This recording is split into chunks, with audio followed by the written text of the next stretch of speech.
Okay, there we go. Hello, ladies and gentlemen. Welcome back to Trekyards. We are Yes, Trekyards. Stuart. We are live. I mean, do you want to make the collective joke, Stuart?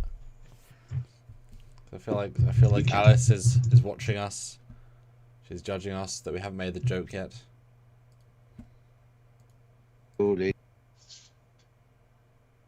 who's judging us? What is happening? Alice Krieg, she's looking at us. Oh, She's waiting for us to make, well, you oh, to make yes. the collective joke.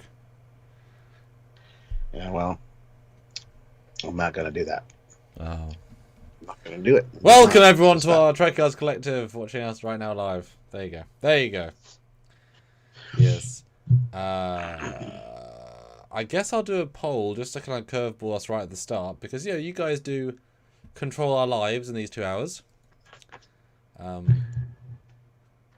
crazy as that is, we're gonna start a new poll. Ready for us, Joe? All right. Well, yes. So welcome back, guys. Today we're here to talk about the plan, the Borg plan. 60 of you here off the hop, which is great. 32 likes, also awesome.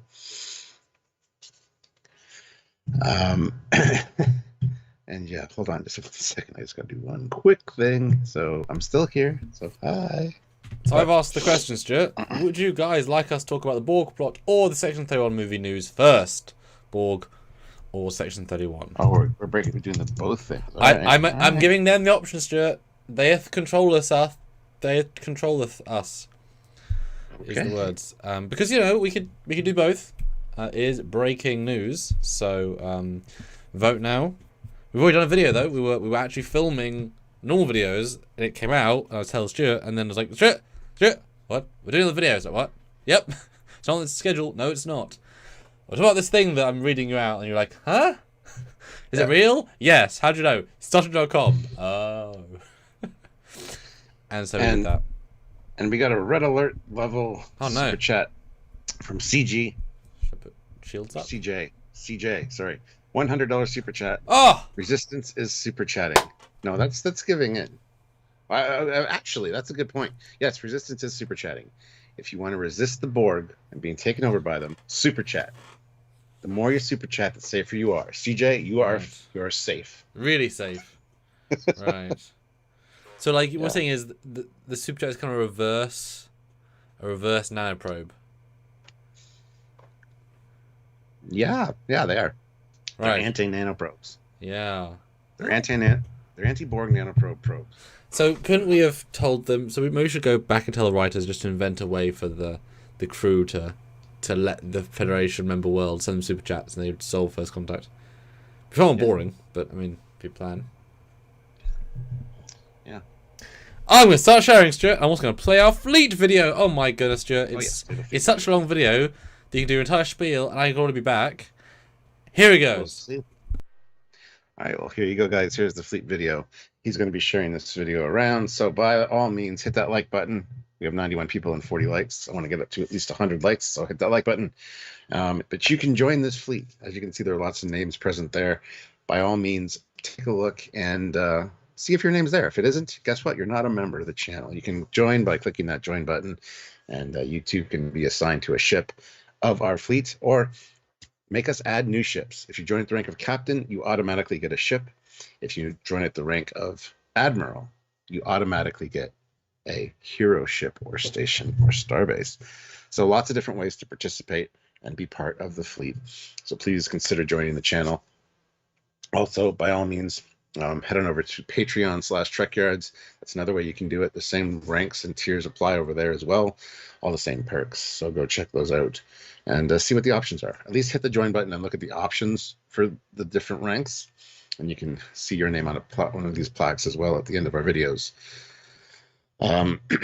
These are added to the end of all of our edited content, so you can, see your name in lights, as it were, and be part of the fleet and know that you're a proud member of the Trekyards fleet. So it's an option. Also, there are links to our Teespring and our TeePublic store where you get some merchandise, some Trekyard shirts and whatnot. Click those as well. Take a look at what's available there. And you can represent your favorite YouTube channel by wearing us on your chest. There you go. Also, keep in mind when you join the channel, you can get access to the Discord as well, where you can take part in fleet events. You can hang out with your crew, chat with other members, and also hang out with us as well. Lots of really great content and stuff over there happening all the time. So hopefully you guys are interested enough to at least check and look what the join options are. But yeah, it's been really fun having the Discord and all the people in there and seeing everybody get excited for things that we're doing. We really appreciate that. So consider joining the fleet. I'm not sure if the fleet video is finished yet because I can't. I had a delay on my end. Still got 15 seconds. Oh, 30 seconds, Jet. Oh, perfect. It's 2 minutes and 40 seconds. So it's really long. It's really good. We're now on the Newton. But some beautiful flybys, though. Thank you. And such variety as well. Yeah. We can put it in the JJ verse. Put what in the JJ verse? There might be JJ verse ships and stuff in the fleet later. I mean, the Franklin is designed to be JJ verse while actually being That's prime. true. Yeah, that's true. Oh, the confusion. And there's our logo, and there's us. We're back. We weren't doing anything bad when you weren't. I was sharing. It's very basic, really. Sharing is caring. Yeah. So the commander was caring. Cared was. about you guys. I was. And we hope you guys maintain your fleet subscription as we go into the in-between break season. But I'll be thinking about other ships to add to the fleet, other things we can do. We have some fun, silly plans. I'm sure you said that as well. And I'm sure at some point the Horizon, which is Commander Cocktail's ship, and the USS Foley will be joining the fleet. So, but we'll have fleet events and stuff where you can vie for your positions on different ships if you really want to, or just swap out ships completely. We'll see. I know it's a long time ago, but if you're... Oh, no, wait, you weren't there. Originally, Horizon was going to have lower slung nacelles. I changed it last minute because I just didn't like it in the end. But I was going to say there's going to be like 4 of the class and 2 have up, 2 have low slung. They do slightly different things. So can they merge together? I hope not. That'd be neat. Oh, okay. It'd look weird and crashing. Smash. Don't have what, 12 nacelles? Warp coils, Stuart. They haven't got nacelles. They've got lots of warp coils. It's different. Just 12 warp coils. That's it. Just because you only have this thing, I think has 24 warp coils in one nacelle. So.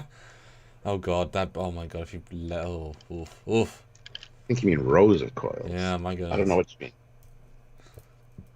But oh, by the way, this is one of my Bandai Enterprise refits. This is the one that's broken and doesn't work.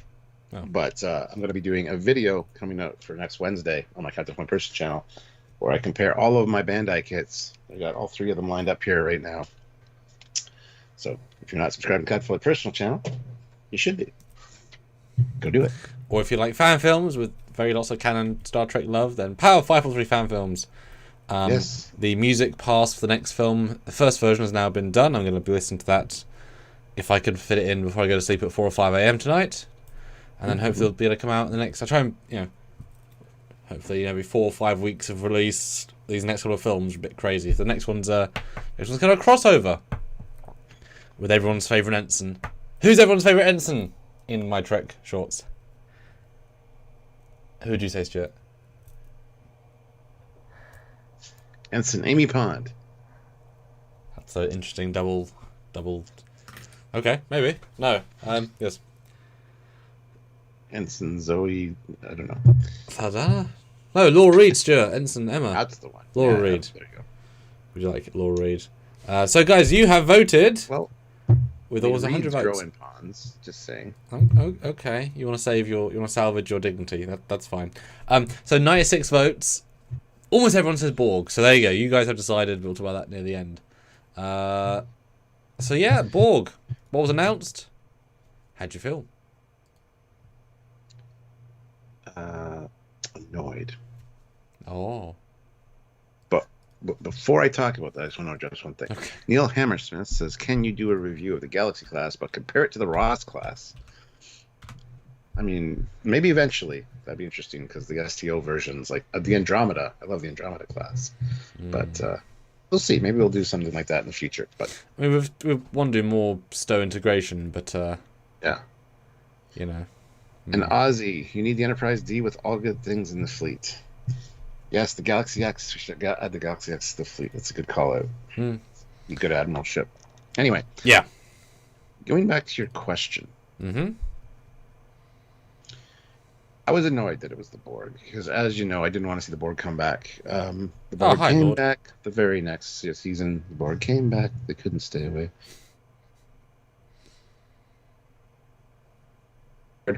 And now season 3 again. I didn't want it to be that. I wanted it to be something more creative. However, while being a little bit upset that it was the Borg, I wasn't disappointed because I think the writing was on point. And I think Terry did a good job with that. This is just his version of how he wanted the Borg to come back. So he had to do it and kind of just ignore that what happened in the other 2 seasons, even though it's mentioned. Season 2 Borg Queen Gerati is mentioned in like episode 3 of this season by Captain Shaw. Mm-hmm. So I think it was really well handled, really well written. I just wish this would have been season 1 of Picard. Then I would have been much happier with everything. That's kind of just my summation. So a little bit disappointed it was the Borg, but then happy the way it was done. If that makes any kind of sense. Yeah, it's a tricky one because you can sense they're going to be good Borg, like well done. But also, I wish they'd been introduced with less than 100 minutes ago. You know, if this was season 2, fantastic. For season 1, even better. Mm-hmm. But you know, they were not well set up in the season. I mean, maybe in retrospect we'll watch and say, "Wow, we missed all of the clues." But the clues are tiny and they're few and far between. Maybe we'll be able to hear Alice Krieg's voice in Jack's hallucination voices. Now we know, but I felt like somebody would have noticed her voice if it was that obvious. Yeah. You know, and then no one said, "Oh my God, it's Alice Krieg's voice," etc. Yeah. So, Robert Online says Jack in the Box. That's hilarious. Well, that's actually said by Vatic. She's like, Jack in a box. Ooh, we need to pop. Good. It's like she said it herself in dialogue, so it is clever. It is very clever. But anyway. He's in a box as well. He is. He's in a cube. In a cube box, 3D box. So it's a tricky one because they're it does feel like we had a 3-act movie, the first batch, which was a Vatic versus crew. Then we had Middle. Now we have Borg versus Enterprise D movie, and it's like, okay, that's a very different styles with stuff in the middle, right? Sort of stuff. Yeah. And each episode we said the next thing's gonna be even better, right? And then a museum, which was kind of the respite. So structurally, I think is going to be very solid, but they've all the questions to answer, all of it to answer. That is a ton of stuff. Now I don't mind if there's just lots of conversations in rooms, if they're the right characters in the right rooms, but the setup was good if abrupt. And I still think probably it would have done better by having episode 7 end with a cube, and Deanna go cut, and then the next episode have a run to Picard, save those couple of minutes, give a few more minutes at the end. I think that might have helped the pacing. Versus, it feels like they're entirely in 2. That's it. There's no real hint of them. They're just there. Versus kind of like, okay, 3. Okay, now it's a third of the season. Versus 20%. Because that's all it is. The real villains are in 20% of your season. That's a very odd structural subtext to have. The way the episode 9 ended should have been the end of episode 6 or 7. Well, that's a whole bit more time. That would be crazy. But Lord Hamlet says, first time catching you guys live. Love the channel. Thank you so much. Glad you could make it. I hope you've enjoyed the videos recently. We've certainly put a lot of videos out for Picard, so I hope everyone appreciates the hours spent. And Olivia Julius, $5. I hereby order the crew of the Defiant to get out and hit like. This is your commanding officer ordering you. I am ranked higher than Stuart and Sam. You aren't, though. Even though you're an admiral, unfortunately, that's not how that works here in the Trekyards fleet. We are the overseers of the fleet. You guys are all underneath us. This is the way. Unless you're a Federation Council member, then it's like kind of telling us what to do. Anyway, Olivia Julius, $5. The Borg want perfection, but have the worst cable management. My mom's toaster even knows how to hide its wires better. That's pretty funny. They get better as they evolve. Yeah, but when we first see them in Best of Both Worlds, their cable management is kind of crap. On their bodies, that is. But if you're talking about the cube in this last episode, yes, it's very bad. I mean, I'm really excited to hear how and why. I'm assuming that because we called out Aaron Waltke 30 weeks ago for they included the Borg and they were very light on details of what happened after. Because significant of years past Endgame, they find a cube and they don't say much. Now we know that Aaron had read all of the Picard scripts. Now what made it from script to screen is not it's variable. So I'm assuming he knew that in the last episode they were going to go into what happened in a more full way, and so they didn't want to steal the thunder by going into detail. His reason at the time was because we have very few minutes and we can't just take a new episode of a kids show to give a whole exposition dump about the Borg, and we're thinking, yes you can.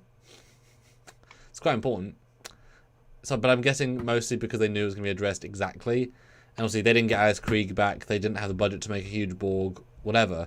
Whereas this round, isn't it more apt to have Alice Krieg herself in a trashed Borg cube and a trashed Borg face and the trashed Borg body in pain, saying what the hell happened over the last 20 years in live action? Probably yes, right?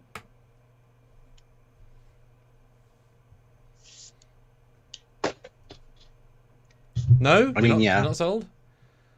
No, I am, but I don't know. I don't know what else to say, man. Well, it's nice. I mean, Borg have not. If Terry doesn't even like Voyager, the last time the Borg, if he doesn't, then the Borg haven't showed up since First Contact, and this is almost a sequel to that. But yeah, I'm really excited to hear and see, because I like the fact that this cube is trashed. I like the idea. This is entirely without cause, right? But I'm gonna postulate that this cube in particular, it was at the edge of the Borg neural network with a queen, because there are multiple queens. That's not an issue. And when the collective was self-destructing from the biovirus, this cube was affected, but something about it allowed it to survive. And there's a queen aboard, and the queen got hurt, but whatever. And so she's been mulling it over for a while. She's been living and limping along on in this cube, but it's not been able to truly repair itself in any meaningful way.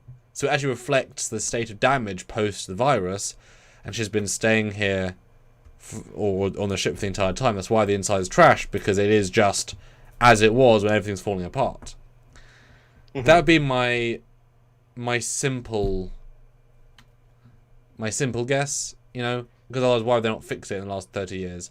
I guess you could say all the cables are there to link to the emitter, but it's like, I don't know. That's the other thing. This is a different Borg cube. It's got antennas everywhere, which is like an experimental Borg cube almost, or one that's, because they are kind of offline and hobbled, it's not making itself as uniform as is supposed to be.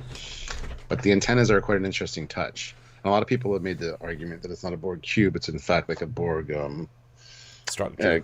Like some kind of hub of some sort. It doesn't really look like one. It definitely looks like a cube, but it's a cube. It's quite different with side stuff maybe going on. And I certainly, we've talked about this before, but the Borg have a lot of tech, a lot of stuff. So if there's no need to say experimental, just it's one of their network cubes. You know what I mean? Yeah. It just has part of its function. Like there are 4 Borg spheres in Voyager with different configurations, just because they're functionally different. I'd be fine with that. Mm-hmm. Yeah, absolutely. Yeah. And we do hear. Well, there's the clip or the trailer from for the next episode does say this is projecting signals throughout the entire solar system, so that could explain the emitters as well, more range or whatever. So, and Phoebe Seymour says, "If Prodigy is set after Prodigy is after Picard, then Clear Federation wins." No, Prodigy is like 15 years or 10 years before. It's like 2 years before the flashbacks where everything starts to go to shit. Yep. No, we've known that for a long time. Yeah, that's why this doesn't make sense with the linking of the fleet, considering what happened at the end of Prodigy. But yeah, and also of course we haven't seen the Borg in. It's like, well, you know. Yep, there are some issues there, but Feed Me Seymour says, remember, we never saw the captain of the Enterprise F because the Admiral was showcasing it during the attack. The Admiralty ain't normally a captain of a ship, right? Yes, that's correct. She was not the captain of the ship. She was just serving on it for show, basically, for Frontier Day. So yeah, I'm assuming it was her initiative that this thing was, and so therefore she was the cornerstone. Therefore, she proudly led the charge. Because it's not just the Frontier Day celebration; it's the look, we've got this fancy thing that's not at all a bad idea. Yes. Yeah. Hey guys, do you remember? Join the channel. You'll be in the fleet video. Just saying. No new members yet. And super chat your thoughts. We'd love to know. Yes. I mean, we'd love to know, guys. Super chat your thoughts right now. Did you actually call this as being the Borg? Truly, in your heart of hearts. Yes. No. Super chat your thoughts as to why. Why not? See, and now this is where I'll speak up and say I saw the evidence. I saw the clues. I heard the arguments. I just, to the last second, refused to believe that it was going to be the Borg because it just seemed simple, and too unoriginal. But like I said, the writing kind of made up for it after the reveal. So we'll see. But yeah, I was totally, I was convinced it was probably going to be Borg, but I just didn't want to admit it. So there's also that aspect of it. Are you one of those people? I have not read the poll yet, actually. You're going to say something, though. I'll read the poll. Yeah. Oh, I'll read the poll first then. Yeah. Would you like us to talk about the Borg plot from the Section 31 movie reviews first? Yeah, people definitely wanted this. That's good. So we're doing this first. Yeah, I mean, I still think the evidence supports the 8472 theory better. Because Borg don't really have psychic powers. 8472 do. And they're red tendrils. They're organic. They like nebulas and you know, they just genetic modification more.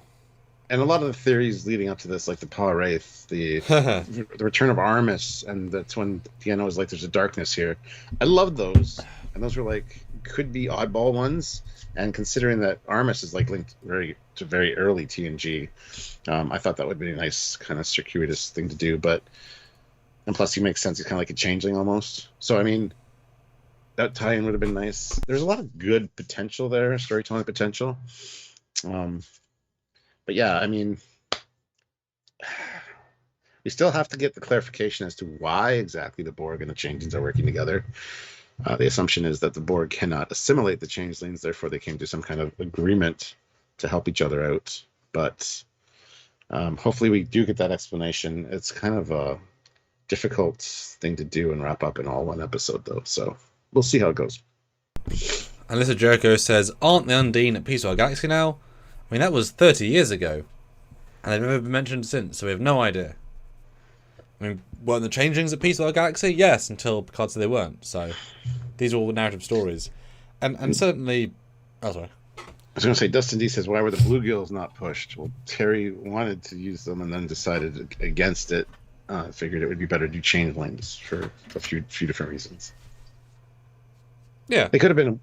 I wish they would have been working with the changelings or something. That would have worked, but certainly lower stakes because all they are slightly stronger people who you can't save until you can, but otherwise you can't, etc.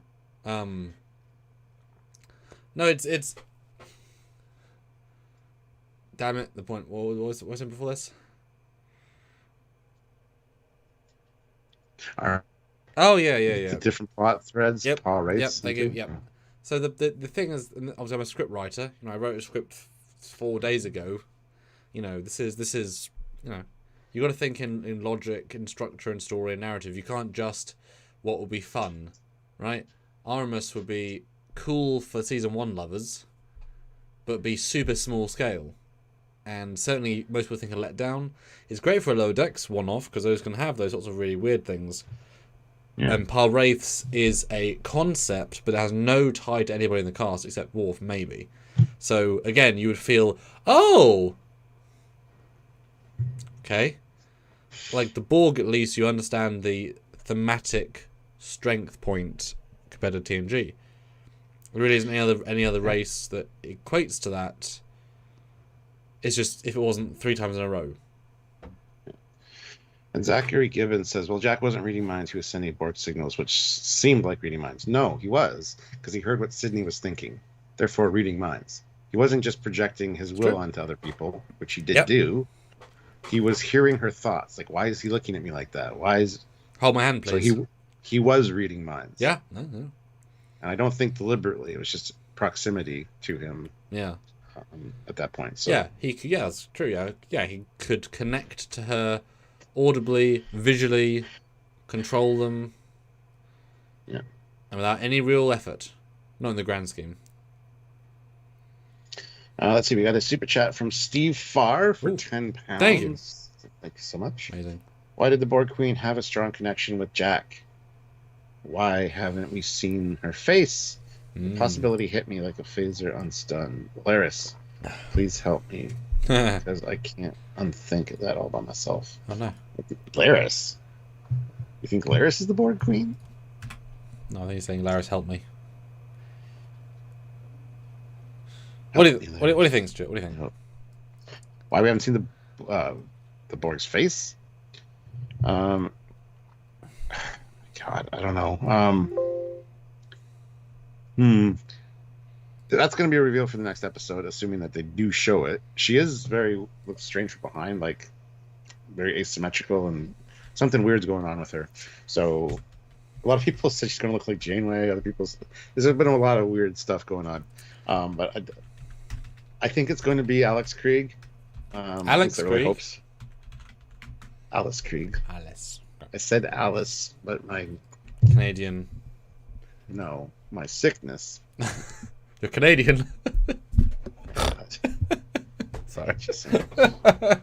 Yeah, I think it's going to be her, but she is older, and I don't think getting in the makeup chair for too much should be good for her necessarily. So maybe that's the reason. Well, I'm sure she's younger than Michael Dorn, but that's not really a testament to... That's a good question, yeah. I mean, yeah, Brent Spiner still did makeup, but, you know. Michael Dorn is... Neil Hammersmith says the idea behind Jack's abilities are flimsy. Yeah, Michael's 2 years older, and he's doing makeup every day. But that's not the same. Yeah, that's true. No, yeah, I think it's very simple that the face will be a wrecked.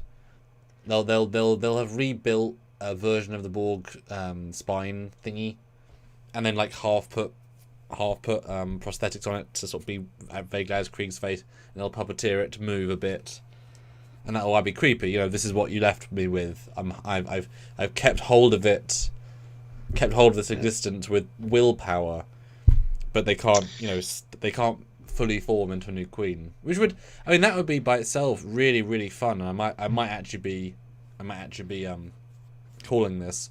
The pathogen actually stops a queen from reforming fully, which means that if you can't have a queen, you can't have order in the chaos, which even if the Borg are still out there as individual cubes, without a unified anything, they're going to be diminished by 1,000%. But this queen managed to half keep herself together, but barely. And that's a good visual. Yeah. And John Davies says, and why no drones on the cube? There were drones. Yeah. There were a few drones you can see in the background. They were in alcoves. You pointed them out. With their face, like, you didn't see much of them, but there were a few. So. And my strong assumption is they're just dummies left over from the whatever collector happened to have any from any of the Borg exhibitions, because there were just fake dudes in suits made for First Contact to kind of fill the alcoves for those larger scenes, because you wouldn't necessarily want to have, you know, people stood in there all day. And the fact is, you know, just like with Stargate Catherine, obviously a lot of stuff was made back in the day, but if you can reach out to the people that owns it and say, hey, can we borrow it? Well, you've now, you know, saved yourself 50k of 100k, not, you know, whatever. So that's why it was great in season 2 when we saw the armory scene, the museum armory scene, because that's all stock they had, right? What do we have? What can we get? Let's include it. And now, boom. But to rebuild all that stuff would be very, very annoying. Yeah. Well, Philip the Holic throws in £2 and says, did the transporters on Earth also get affected? Yes, you would imagine so. We don't know, There's enough but We don't know for sure, but there's enough infiltration in Starfleet Command and the hierarchy that you could see on Ro's display that yes, there would be some on Earth, and I'm sure they would affect the transporters. Yeah, especially coming out of Starfleet Academy, in and out of Starfleet Academy, because that's where your youngest people are. So, yeah, it would be shocking if they didn't. Yeah, but not to say they didn't. It depends how vicious you want to go. I feel you'd need to have everybody. I mean, let's assume this is only going to be a 6-month plan at the off, just because of they only got the body a little while ago. So really, it's probably going to be just from that body, which is only going to be because they said that was stolen before Raffi. Wasn't that stolen just before Raffi? Before Raffi did what? At the start of the season, because they were trying to find. Yeah, it was just before. It wasn't that long before. Yeah, so they've only had, I think it's 1 week till. So they've only maybe had a week of transporters, but. Would the whole crew have transported a week? No, they wouldn't have. I don't know if it was a week. I got the feeling it might have been a couple weeks or maybe a month at the most. We don't know how long Raffi was out doing her thing, and when the attack on the recruitment center happened, as opposed to what was going on with Titan. I'm not sure they were. Remember, we weren't sure at the time. We weren't convinced that they were happening side by side, parallel. We thought the Raffi stuff could have been like a month prior, before the Titan stuff. Well, we just never said that in dialogue. We know that they wait a couple of days because they wait to get Ro to talk to them, but then Ro dies, and then they get through to Ro's communication network, which goes through to Picard and whatever. So that's got to be, I mean, really, it's got to be not very long. Yeah, I'm sure it's not very long at all. But then why would the whole crew beam? Because it's explicitly you need to beam. But if you needed Picard's DNA, then why would the Helms officer have beamed in the last week? I don't think she would have. Don't know. That's a good question. Just like I said, there's some plot holes and things that need to be explained. We'll see. Casual Trekker, remember at the rank of Admiral for 19 months. Oh, amazing. The changelings were made for infiltration, so they did that with the Borg, and it backfired. And the Queen had them do their bidding due to their mutual hate of the Federation. Partnership similar to Janeway on Voyager with Species 8472 showed up. Sure, but I'd like to see how that came about. Who is the face that Vadic was talking to? Is that the Borg Queen? Is it just a twisted communication? Why'd she have to cut off her hand to speak to the Borg Queen? Is the Borg Queen part changeling? That's why we haven't seen her face yet. Maybe it's a constantly changing face. Because she tried to assimilate a changeling, and she's kind of like... Or maybe that would explain the asymmetry from behind. Or maybe that was the only way of... Maybe there was a Queen entity on the cube, and the only way to give it corporealness was to put it into a changeling.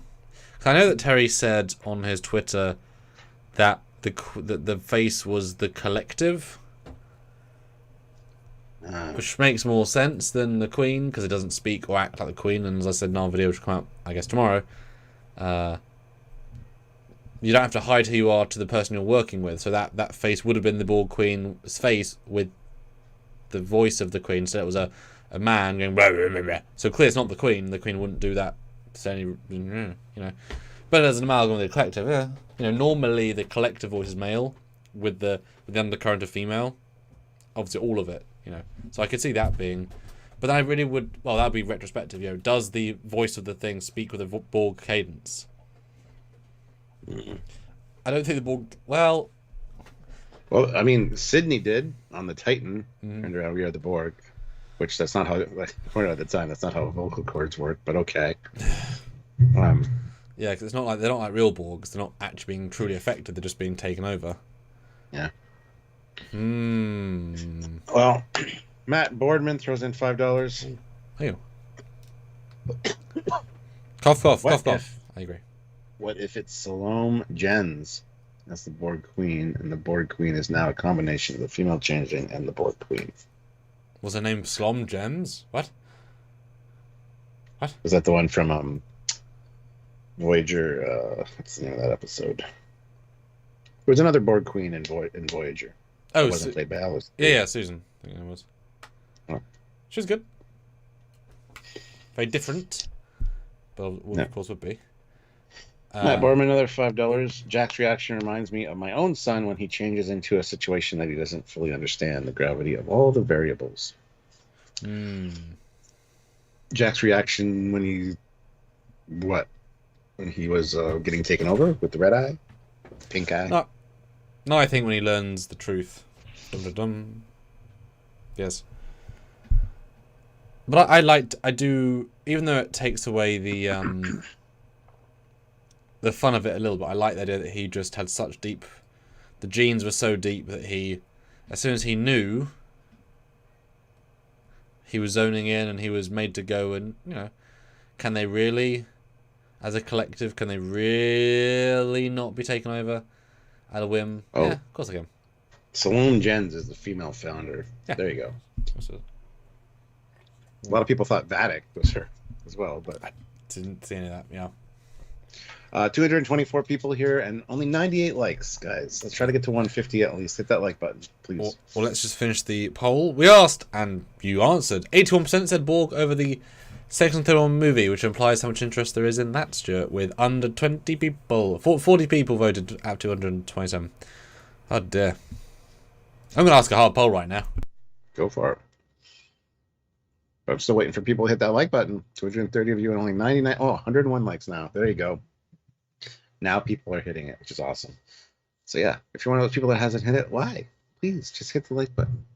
It'll protect you from the Borg as well. Not only every dollar you super chat protects you from the Borg from being, you know, Borgified, because, you know, it's resistance every dollar and every like as well. So hit the like button. We don't want you being infected. I think you're totally right. First time for everything. Yeah, fair. I mean, you thinking that I'm right.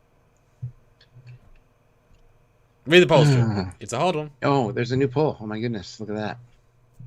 Are you more excited for a Section 31 movie or Academy TV show? Wow. Yeah. Let's see. That's a great poll, man. Yeah. See, Andy Clinton, $10. Oh. It was stated that Deanna would be an integral role for the last 2 episodes. My guess is she will use her telepathic abilities to allow Picard to go into communication with Jack and have him turn on the Borg. Turn them on, eh? Ooh. Anyway, yeah, there's a Picard and him face to face, kind of in the green veil or something. The Matrix, yeah. Yeah, the Matrix. So yeah, I can see that for sure. That could be how she's very integral to. Yeah, I like that actually. Which also linked to her helping Worf defeat Shinzon with the mind connection. I mean, it feels like you would. I would assume that you'd want the whole cast to be actively involved in the final. You spent all the season getting them into play, so I can imagine the entire cast would be on Borg the Cube and do something each. We know that Riker and Worf are on the Cube, and Picard's on the Cube. You know, Geordi can be there doing something fixing-wise. Beverly can be there looking after Picard. I feel like that would make sense to kind of bring them all together, especially if the Cube really only has a static Borg queen, meaning she can't actually come in and do, you know, she can't choke people or whatever. And if they can't afford drones, because it's expensive, they don't make drones. So it might be very, very still, right? It might be very passive sort of thing. So everyone could be on board and do things and not be affected.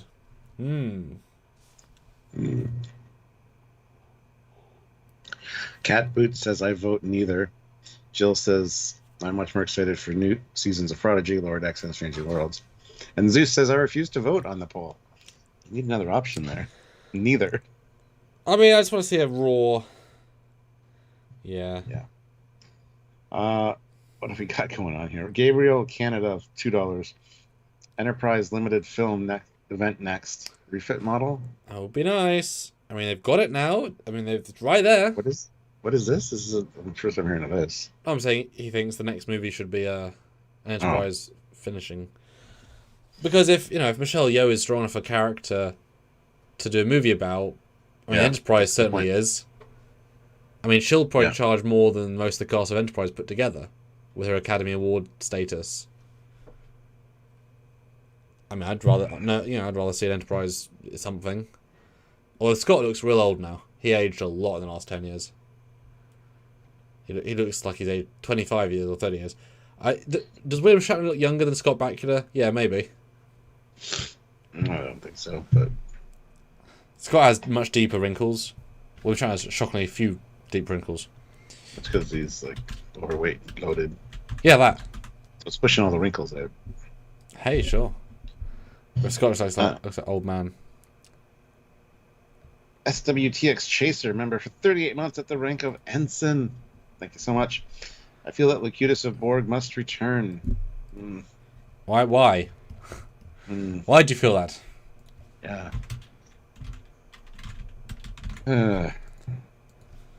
Yeah, I mean, I'm sure the Queen might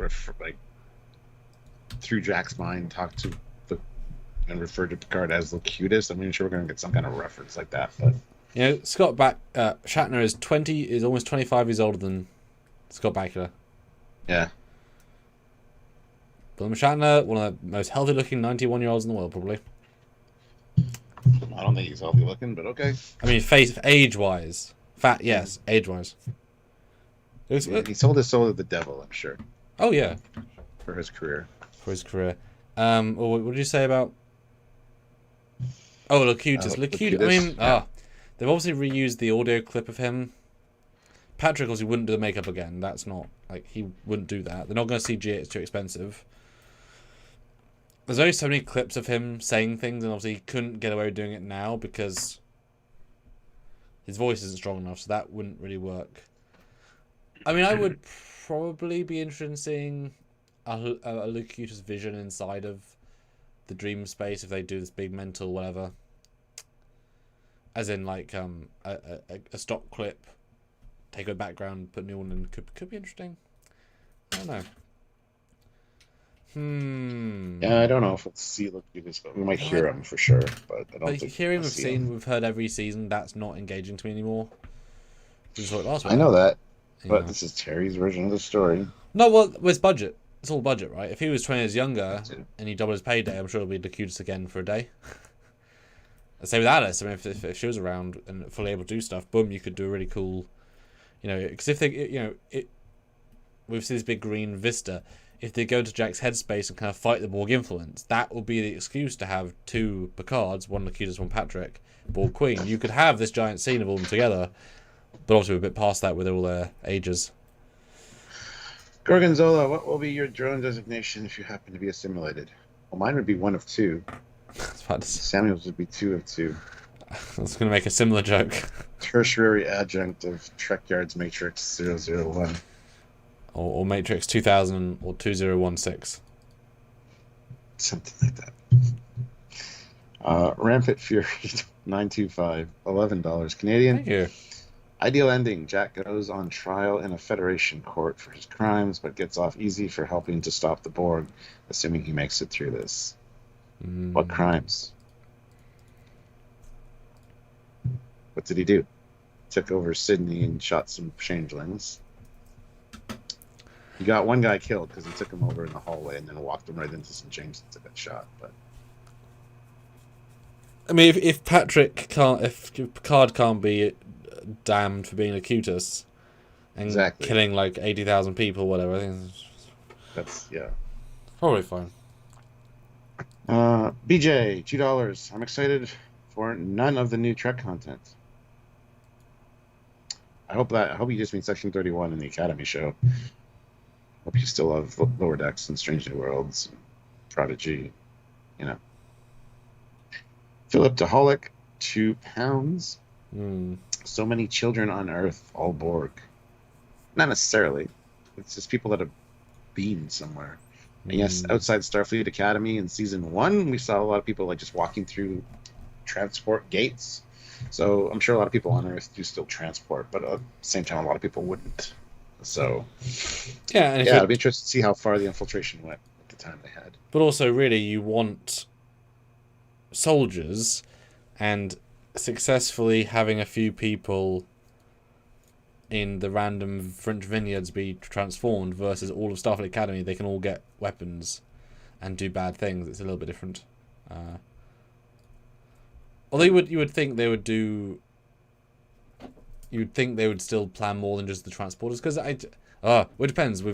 They've failed to assimilate many times. So is just taking out Earth the plan now? You know, because they're taking out Earth's defenses. That was the line of dialogue.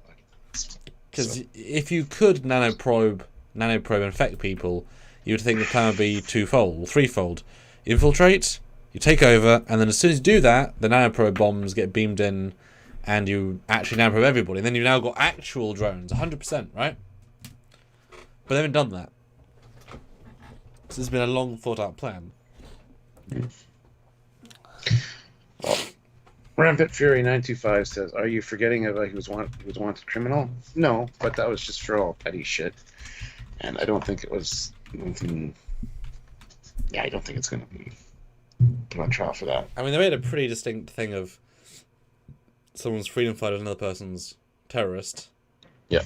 You know, he was very clear. I broke the rules to get money to buy medical equipment to help people. It was very direct because he's not part of the Starfleet bubble where he has a ship with all the supplies and they can requisition new ones. I mean, it was a good meta narrative of, yeah, you live in this bubble, and especially, you know, Picard on a vineyard where everything he's doing is free, but he's making wine because he wants to ish, or at least family legacy. He wants to deliver a great product to people who just enjoy it. It's a free exchange, right? And Curtis S says, "Is there a Section 31 movie?" Yeah, it was just announced today that they're doing a 5 hours ago special event movie on Paramount Plus for Section 31. So, let's see. Dave puts in £2. Do you think Jack's neuro inhibitor will play a part? Jack's neuro inhibitor. What do you mean? Yeah. Casual Trekker, $5. Thank you. Chapter 1, Best of Both Worlds. Chapter 2, First Contact. Chapter 3, The Last Generation. This is just wrapping up Picard's past and moving past it. About time. Like, they've tried to do that multiple times. I'm kind of sick of latching onto the Borg. Like, I don't know. Sure. Moving past it. Well, yeah, if this was season 1, and if we knew 2 more seasons were coming, they could take the time a bit more and actually linger on really setting up the Borg effectively. God, if this was season 1, holy shit. Yep. As many people have joked now, is that this season of Picard represents everything Patrick Stewart said he didn't want from Picard. And it's been universally, I mean, not even close to the same level of reviews. People have disliked or, felt they're forced to like it because it's Star Trek, the second and first season. This, everyone just likes it. There's no debate. We like it. It's good. It's not perfect, but we like it. Because it actually adds in the elements that Star Trek needs, and Terry managed, override all of Patrick's original whatevers. Oh, look, a good season of Star Trek and a good season of TNG. This has been season 1. Boy, you could have really led with this. And if you're done on this budget as well, imagine we do with a bigger budget. Imagine we could have the season 1 budget. My goodness, I feel so sad because think how many sets they had for season 1, how many big expanses, how many locations. I mean, that colony, the synth colony, was that a build? Was that a location with all those people? Like, that was probably a location shoot, but yeah. There's a lot of stuff going on there, right? It didn't feel even though it was what it was, it feels more expensive to me than the Metalis Prime, whatever. That feels like a cheaper. Like, we have to keep it contained to shoot quickly. Versus this big complex. I don't know why, but it came across better. God, I would love to have seen it with that proper budget. BJ Tehran, $2. I'm happy for more Lower Decks, Prodigy, and Stranger Ones. Good man. Good. Yeah. Andy Clinton, $10.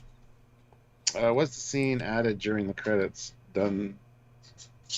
Was the scene added during the credits done while the series was in production, or added after? We'll find out. They realized the character was extremely popular. Is it a possible surprise? We'll find out. We don't know.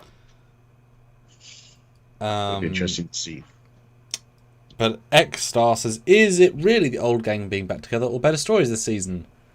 I mean, it's better stories with a cast that actually has meaning. Because Rios, Raffi, Elnor, Drat, if you literally swapped out the dialogue, they would come out as hollow. It's because these are better actors with more experience, with connection, with deepening. It's all of it put together. This same story would be... Well, we saw it in season 2. It didn't work with everyone else. Because who cares, right? About these characters. Sorry. And obviously Rafu barely used the season, unfortunately, for a good reason. She's fine. She's nice, but you can't compare her acting chops to everyone else. In terms of their characters, right? There's no complaints with people. You put on something else with a fresh slate, she'll probably outact Marina or whatever. But in this situation, I mean, Worf is, acting circles around her. Because he's... Of course. And Zeus, Strange New Worlds I love, but I feel better relegating it to another alternate universe. Yeah, it's the Discoverse. It's simple. It's visually not in line with anything else, except for Discovery, so... Andre Benson throws in $5. Thank you so much, Andre. I just watched the promo trailer to episode 10. Oh my. I'm seriously looking forward to your breakdown to episode 10 later this week.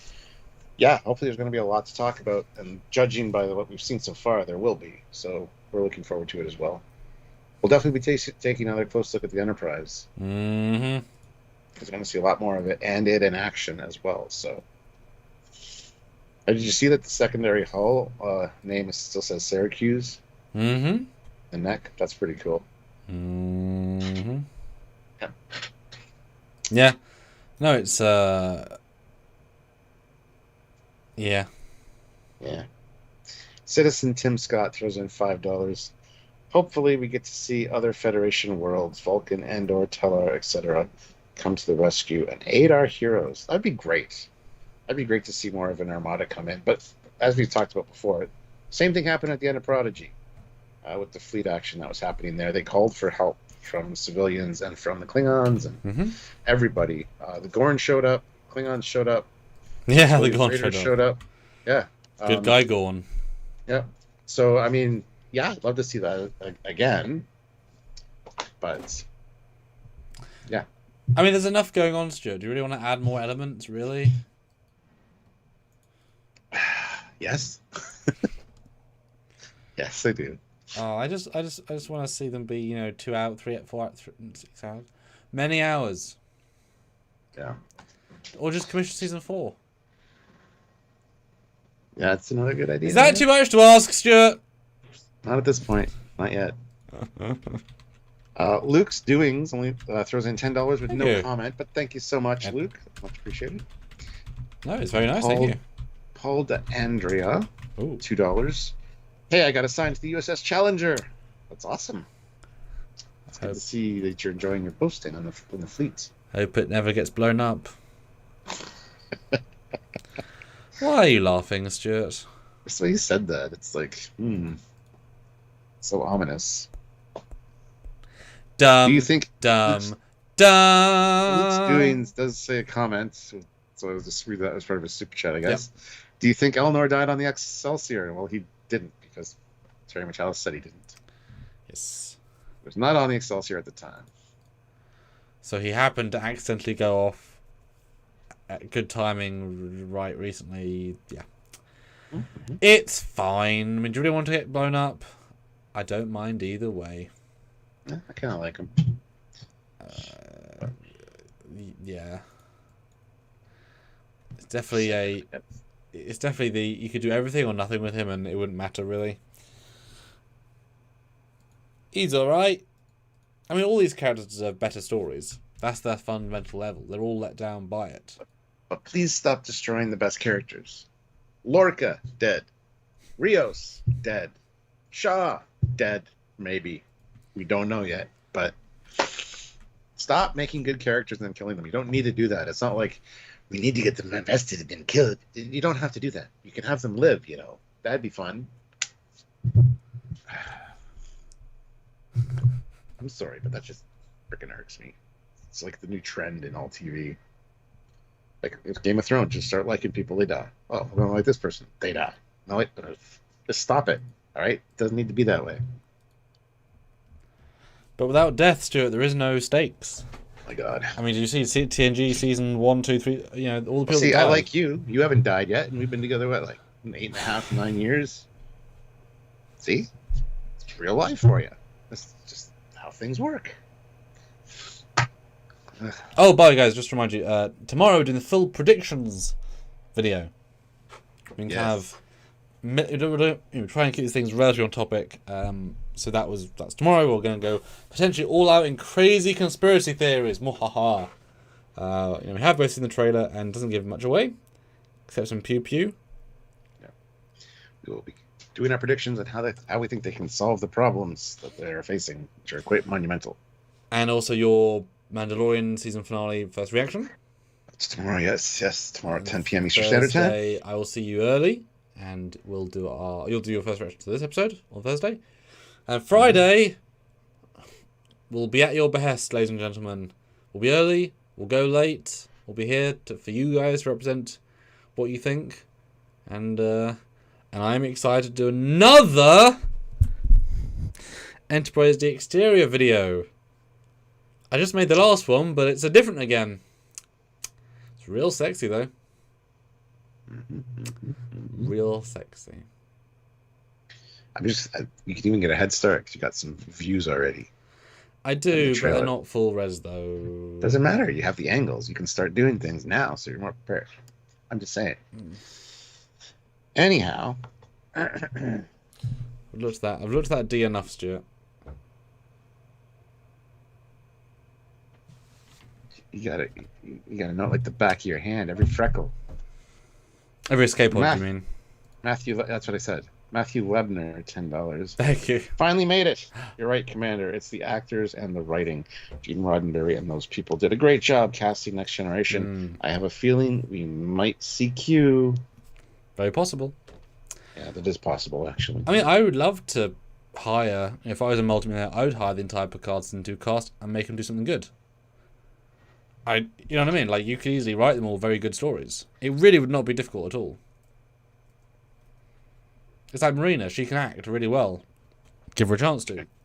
They all can. They're a very, very lucky cast. Gene saw something in all of them that was special, and it paid off because they. They said that the relationship they have on set was very unique in the world of TV, like television production. So I mean, hey, worked out. Yeah, most casts don't see each other near Christmas and go do dinners and phone each other and just hang out, and that's besides conventions. That's the other thing. That's because Star Trek's got that built-in convention aspect. I think that's also what keeps them together, like as far as being a cohesive unit. I mean, certainly more. They're not allowed to not see each other. Besides pandemic, they saw each other every year anyway. Yeah, exactly. And say, hey, we'll see you next, and they can't avoid each other. But I mean, doing conventions, I'm sure they don't spend that much time together. You get a dinner. You don't get too much time to hang out because you're at your desk for 7 hours and then this and then that and etc. Dave throws in £2 and says post credits. Laris alone on a beach waiting. Yeah, I think they're gonna forget all about. And then Alfred shows up and says, "He's not coming, my lady." Yeah, the Borg. Oh no, the Borg cube explodes and Patrick's on it, and then he appears at the restaurant, and we're like, "What?" With a band-aid, on one side. That's exactly like the cutest. That'd be great, actually. Don't do it, but that'd be great. Let's see. Raptor throws in $5. If anything happens to any of the Voyager crew, we riot. I'm still not over Icheb, damn it. I know it's not the same thing, but I don't want Space Dog to get destroyed. It's great. I mean, wreck it, but we lived. That final summary. Yeah. But also, I know it's an entire fleet, right? I get it, obviously. But Space Dock is meant to be the literal last line of defense with everything. Like, if it was me, I mean, yes, you obviously got the fact that if it's ever taken over, the weapons will be pointed at Earth, but it's like, well, one problem first, right? I would have given that thing, 100 quantum launchers, 500 photon launchers, 500 phaser emitters. I mean, this thing should be able to spew fire at an insane rate. It should be the most single powerful thing in the Federation. you would think, I mean, even just by metric of how many people would serve on it versus a starship, if you're going, one torpedo every 50 officers, if that thing's got 10,000 people on it, well, there you go, That's just my opinion. Yeah. There's one shot in Romulan War that I did for part 1 where it actually showed one of the old space stations firing a spread, and it was like 8 torpedoes, which was quite, we were actively keeping weapons relatively low at the time to show escalation of conflict. So for that thing to fire a full spread was quite impressive. It was like, boom, we can, we'll do everything versus everyone else. Yeah. Sven says, "Are you from Toronto, Captain?" No, I'm from London, which is like an hour and a half from Toronto. And you were born outside of the city? Because I've been there. Were you born in the house? I was born in Stratford. In the house I've seen? No, I was not born in a house. I was born in a hospital. But yes, my parents... Same house. Okay. You and your technicalities. Indeed. Hold on 1 second. I'll be right back. Okay. But I think, in general, it's all about... Well, I'll do my train of thought here. It's all about if you do it well, right? So seeing the Borg again might be not satisfying, but if it's done really well, it will be satisfying, right? So the fact that they were able to do the Klingons in Star Trek 3, 4, 5, and 6, 4, 5, 4, 5, and 6, instead of the same ship, that shows you that done differently and well, they can all be effective. So, yes, Borg for a 3rd time in a row, but if it's interesting and different, yeah, Zachary says, "Do you think this will truly be the end of the Borg?" Probably not, because everybody likes to see the Borg. Well, also, what a piss take to all the other creators out there. I think we should kill the Borg. Really? You want to undo the legacy of everyone before you? Yeah. All right. Thanks for ruining that for everyone else who might want to play that story. Yeah. It's like killing Kirk was also like, really, you killed Kirk, but that was very like, we want to be those people, want to make that statement, etc. Bill Barkley says Stratford upon Avon. Yes, there's an Avon River in Stratford. It's not the Stratford, but was that a coincidence, or did they steal it as they always do? Well, I live in London that has a Thames River and Oxford Street and Wellington Street and... Can't think of anything original, can you guys? Nope. Anywho, Andy Clinton throws in $10. The 4th season could have the TNG crew address the anomaly that was seen at the end of season 2 card. The 4th for season. For sure. 4th season. Sure. But would you want to? Really? Is it that interesting, really? They also need to address the tentacle monsters from the end of season 1. Do you really, though, Stuart? Is it really that interesting? Yes. Okay. They're from Cybertron, obviously. It'll be Star Trek Transformers crossover. Olivia Julius gifted 5 Trekyards memberships. I'd like to welcome Ryan K., the stalwart from Stalwart Tenople, Barron, Ontario, Back Alley Radio, and Sci-Fi Quest. All welcome to the rank of ensign. Wow. Welcome to the fleet. The video must now be changed. It won't be longer, but it needs to be changed. Yes. That's okay. It's already very long. Rowan Fahy, €5. Thank you. Will we see Leah Brahms? Who better to have helped Geordi restore the D than his wife, who helped design it? Yeah, you're not going to see her. I really can't see them fitting that in, unfortunately. Well, it depends if the actors want to only come back in meaningful ways, because of course you could have a scene where, like you said yesterday or the other day, have a Return of the King style multi-phased goodbye, and so we do see Geordi go back to the museum, back to his office. There's Leah saying, "Honey, I've missed you too. Tell me about it." And that's the entire cameo. But you get to see the happy family right at the end. That would work. But it'd be a one day, one shot cameo. But it would be meaningful. So it depends if she'd say yes to that at all. I mean, she wasn't in Lower Decks very much either, so I guess whichever. Because that's the thing, if you're going to go out with a bang, then having these cathartic bits with different people might be a really good thing. Like where's he showing up? I mean, I don't feel like he would, but where's he could show up and meet the Sun, because unless they actually hire them, they'll never meet on screen. They'll meet on as conventions, but there's obviously such a difference when you are meeting, discussing, talking to somebody in character. Obviously all the team on Picard season 1 got to work with Brent as Alton Sung, and that's great. But Brent in Data makeup, in Nemesis uniform, that'll be the last time ever, presumably, in 10 Forward. I mean, those moments, those sit there and appreciate your life as a Trek fan, that's insane. So, appreciate them. Yeah, Gorgonzola says, what if Geordi didn't marry Leah Brahms, but Captain Benteen? Well, he has got a type. He has got a type, so... Exactly, yeah. I mean, she was a bit harder asked, but maybe. Yeah. Olivia Julius throws in $5. This marks the daily torment of the guy who assigns people to ships. Join me next time as we make him change the video again and again and again and again. Well, he doesn't really have to do the changing. He's actually affecting somebody else's job. He's already submitted a whole bunch of stuff for that. You're affecting somebody else that you don't even know, Olivia. That's really rude.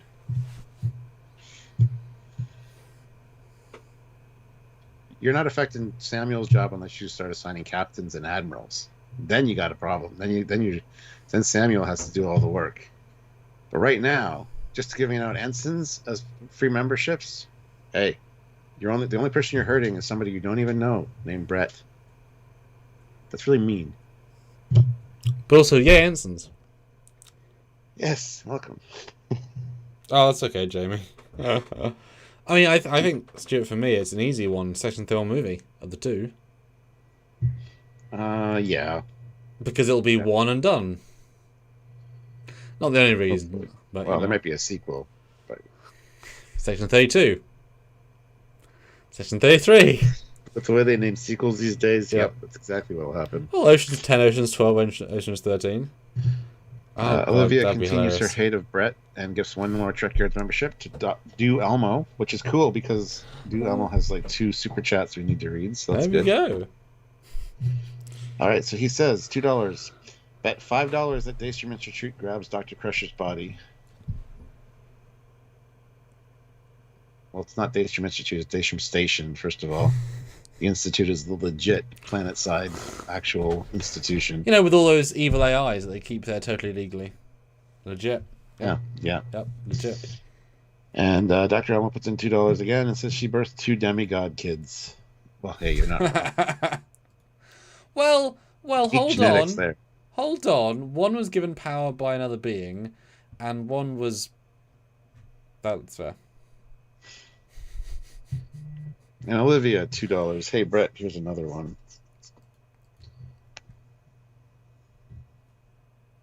Don't even know the guy, and you're mean to him. Jamie, good question. Is any of our 221 people here going to the IMAX event tomorrow? Did anyone actually manage to get tickets?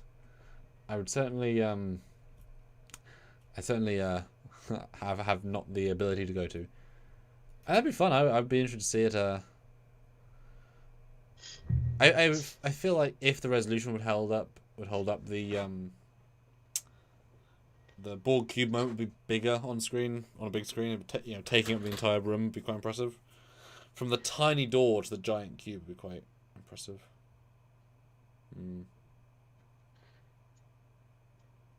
Yep. I wish there was somewhere near me that was playing it, but there isn't. They should have had it playing for like a month. Yeah. So people could actually see the goddamn thing. Because people would still go even if it had been spoiled on the internet. I mean, seeing that D-Bridge moment on the big screen. Exactly.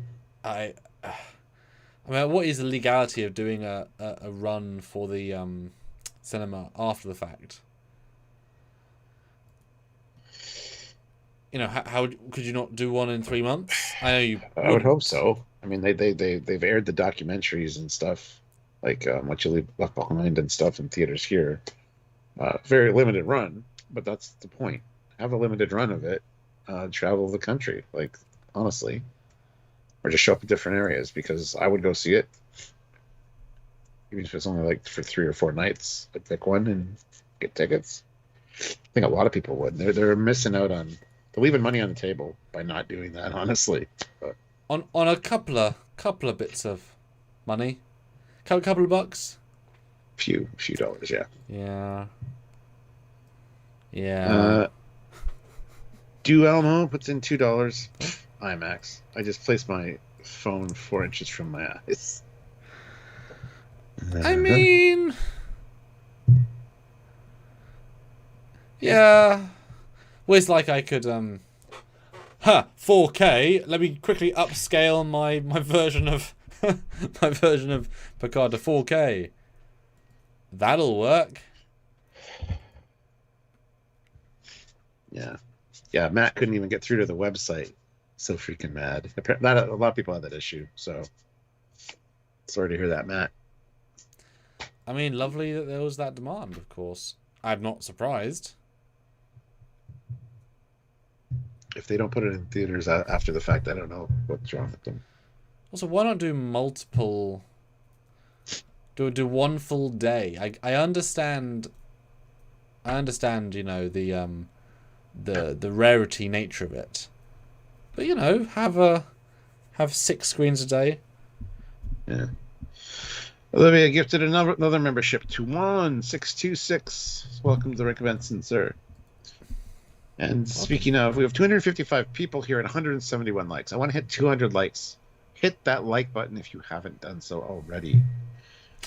And Andy says, yeah, I do think this will be definitely a situation of just go off the internet. Just avoid Facebook and Twitter, Instagram, anything. As soon as the episode is going to drop, blackout. Just don't. So, you know, don't, and this is a gentle thing, don't post spoilers until at least Saturday. And that is the absolute bare minimum, right? Terram Towers posted stuff on Saturday last time. Don't be that guy, right? Don't be that guy that posts, wow, this is so cool, and then half the friends on their page haven't seen it, and you're ruining their day with a cool thing. So have the respect of let them experience it the way they're meant to. You can hold off, right? Yeah. And we honestly, we would have probably not have, you know, somehow actively not shown the Enterprise D in our thumbnails if it hadn't been gently spoiled by the entire team by Saturday. Because out of respect. But obviously if the showrunner shows it, you fair game, right? That you can't get more game than that. Just have the respect and pause. Let the world, I mean, especially as, you know, yes, Americans get it on Thursday. Everyone else doesn't get on Thursday. So you can't say, oh, you should see it. They legally can't. So again, have respect, don't. Till Saturday. Let the rest of the world see it. There's your public and service announcement. It's going to mean nothing to anybody, but there you go, guys. No spoilers. Yeah. You're the problem. I know, but you are the problem if you do it. Yeah. Be a good person. Don't ruin it for someone else. All right. Paul D at the end, Andrea, $5. Thank you. I'm going to IMAX tomorrow here in Phoenix. Also, assimilated space Legolas going all stabby on another starship should be interesting. Maybe he'll come out. Yeah. Huh. He's not dead because he's not come and join the forces. Oh dear. I think he's older than that, but okay. I don't know. We know exactly when he's a boy, so we could work it out quite easily. I just don't want to Google it. Yeah. Well, let us know how the IMAX was, because enjoy. Report back on Friday. Let us know what you think. Elmo throws in $2. Thank you. Why y'all so serious? Come on. Not serious. We're joking around with you. Relax. Mostly. Mr. Stafford, $2. Hello. I'm at work, but I hope you're all well. Live long and prosper. No one emailed his boss. Don't get in trouble. Yes, we are well. Hope you are well as well. Just a bit tired because it's 10:20 at night. Yeah, and I'm still I'm feeling a lot better overall, but I'm still got like the after effects of being sick, kind of hanging on. So, but we really wanted to do this with you guys, share the discussion, and have some fun ideas. And like I said, today has been the reaction. Tomorrow will be the balls to the wall debate. Let's see if we can predict where it's going. I really want to know what you think. I mean, they are twisty, turny people, right? Vatic was a red herring, almost, right? Yeah. Yeah. Matt Borman throws in Oh. $5. Yes, don't spoil it for others. I don't know why that is so hard for some people to get and be respectful of.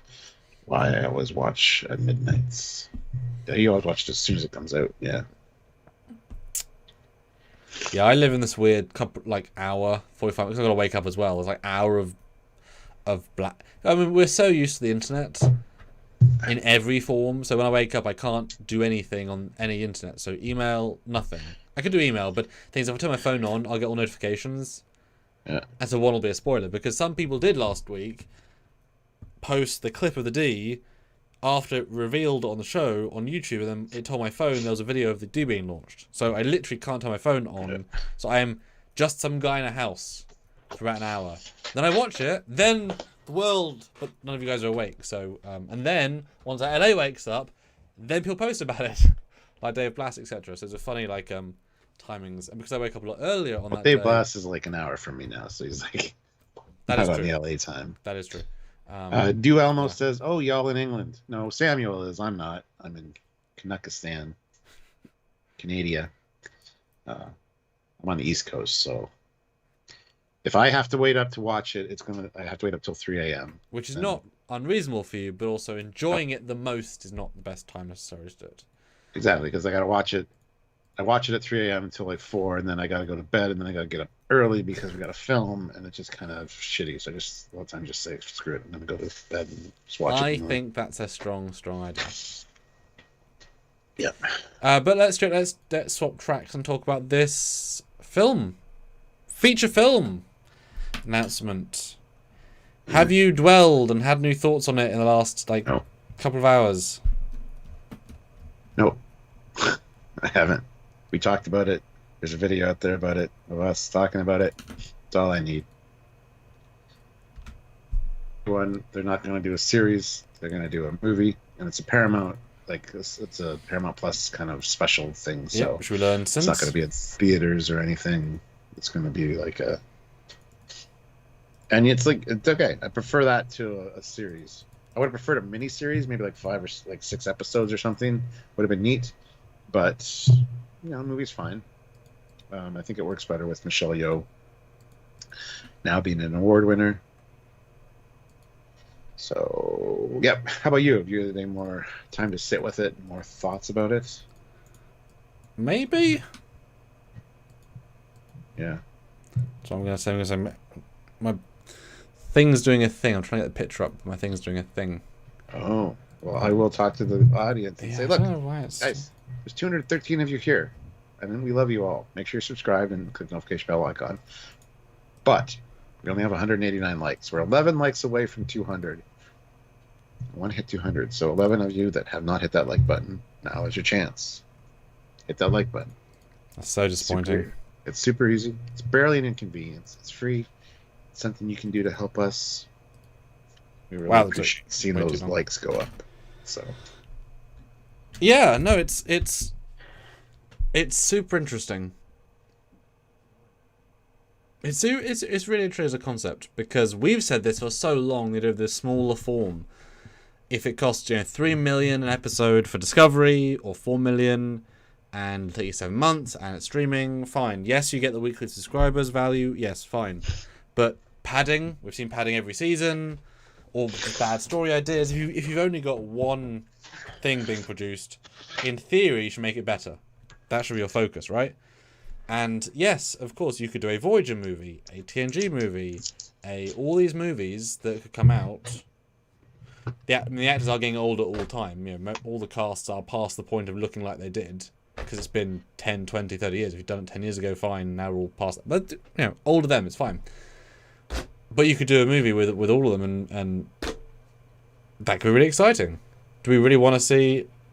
I guess, obviously, yes, the younger cast. The Discovery, Stranger World, they're young cast, but compared. But, give us Voyager something, it was an Enterprise something. Yeah, would be a great idea. So I guess people, prove the movie idea. Release it in 4K, get some physical media buys, do some special features. Yeah, Hypno Amber, neither are we. We're not a really huge Section 31 fan, but... And especially since you've got the Enterprise D bridge now in storage, rebuild that. Have that in a movie. They're not going to. Do Elmo puts in $5. Do not count and movie until it's aired. So many last 2 years did not make it. Well, yeah, we don't like reporting on stuff like that, especially like Star Trek 4 happening. Like we've been saying for a while now. We'll believe it when it's popcorn. But this was officially announced on StarTrek.com, so we kind of have to talk about it because it is breaking news, more or less. So yeah. Yeah, no, for sure. But the fact that Michelle Yeoh is now actively promoting it, and she's an Academy Award winner, so she can't. Her agent would not let her do stuff if it wasn't certain at this point. Because there's stuff like that we take into account. Yeah. Because remember when the last time Star Trek 4 got announced, they asked Chris Pine. He's like, "I've heard nothing." First time hearing about it. so clearly this is not like we're filming next year. And then Dr. McCoy act was like, "Well, I'll have to make some time in my year somewhere." So clearly that was a entirely bullshit PR stunt vibe that wasn't real, right? Not like as I've said to you many a time, if you have on a whiteboard the word Section 32 and you say, hey Jill, hey Beth, hey Susan, do you want to just go write some notes on that? Section 32 now officially in production at Paramount. Technically true, but also bullshit. This I have more. Especially compared to the Academy show with nothing said, nothing shown, entirely whatever. Whereas this is the Discovery main director, Discovery producer, these are all Discovery people doing it. Yeah. And Do Elmo says, okay, I will believe you. Don't believe us. I could care less whether this happens or not. We're just reporting what we heard today. So, but yeah, the potential's there to have it be really cool, because last time we saw Georgiou, she was being sent back through time via Carl, aka the Guardian of Forever. Who knows where she got sent or when she got sent? So there's a lot of possibilities there. Well, certainly they'll fuck it up. Well, certainly based on clues, it'll just be Discovery era. Yep. Steve Farr, £2. Is Section 31 the movie that Tarantino wanted to make? I'd be down for that. I'd like to see a Tarantino-directed Section 31 movie. That'd be great.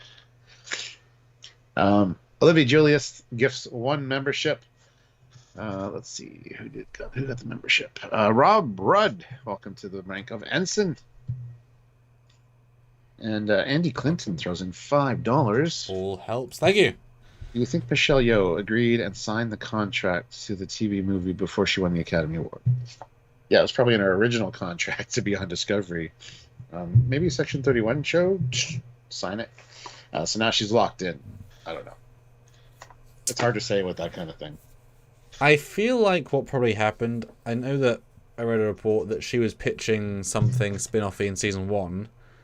Because it's a big character, the Emperor of the Universe. You can do a lot with that, right? I imagine that they probably dangled the idea of something spin-offy to her to ensure she kept doing the show at budget. Because, in theory, she's the most famous actor on the set. I don't know if from anything much, so wouldn't faze me very much. And then she left the show to do other things, but I would assume, again, she wouldn't leave the show without such an out.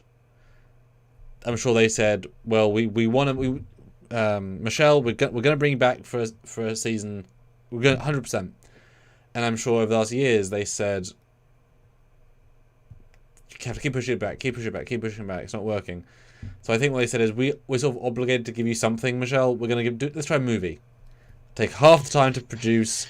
You can have, because season television, like I said, 3 million an episode, 10 episodes, 30 million plus everything else. Movie, also 30 million.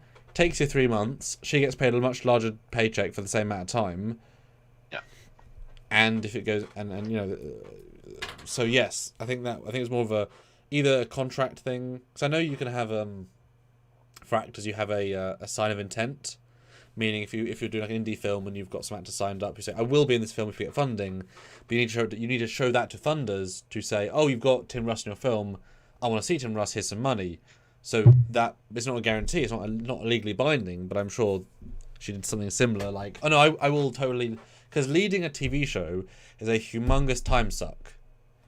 It can rule your life, and if that show becomes super popular, it could be 5, 6, 7 years of her life, and they always do for multiple year contract as well. So, you know what I mean? That if that stuff was truly in the minds of people, that would have been a big deal. So I think this is their way of kind of saying, we'll give you a much bigger payday for less time. We'll get it done. If it's popular, hey, you've got a series you can do, like Mission Impossible every couple of years.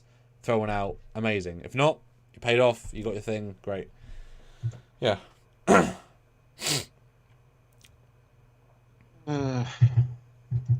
Yeah, I think a movie's a much better option for her at this point, and yeah, it could be she's still tied contractually that she kind of has. I think to do she something is else. at least light contract. So, yeah, because I think also there's a TV show they don't normally revolve around a single character in the truest, most depth focusy way. Like they are the lead. They normally try more ensemble. Even like things like Monk, where it's called Monk, but the companion, the helper, was very important. It was definitely a duo trio show. It was even if they're major. So a movie that you can have with one person being by far the top build. So if they want to make her very much a lead, movie works better. You're not expecting a 7 cast ensemble for a movie. You can get away with 3. You can go with 2. It's fine. So I think that probably suits her better as well. Yeah. Yeah.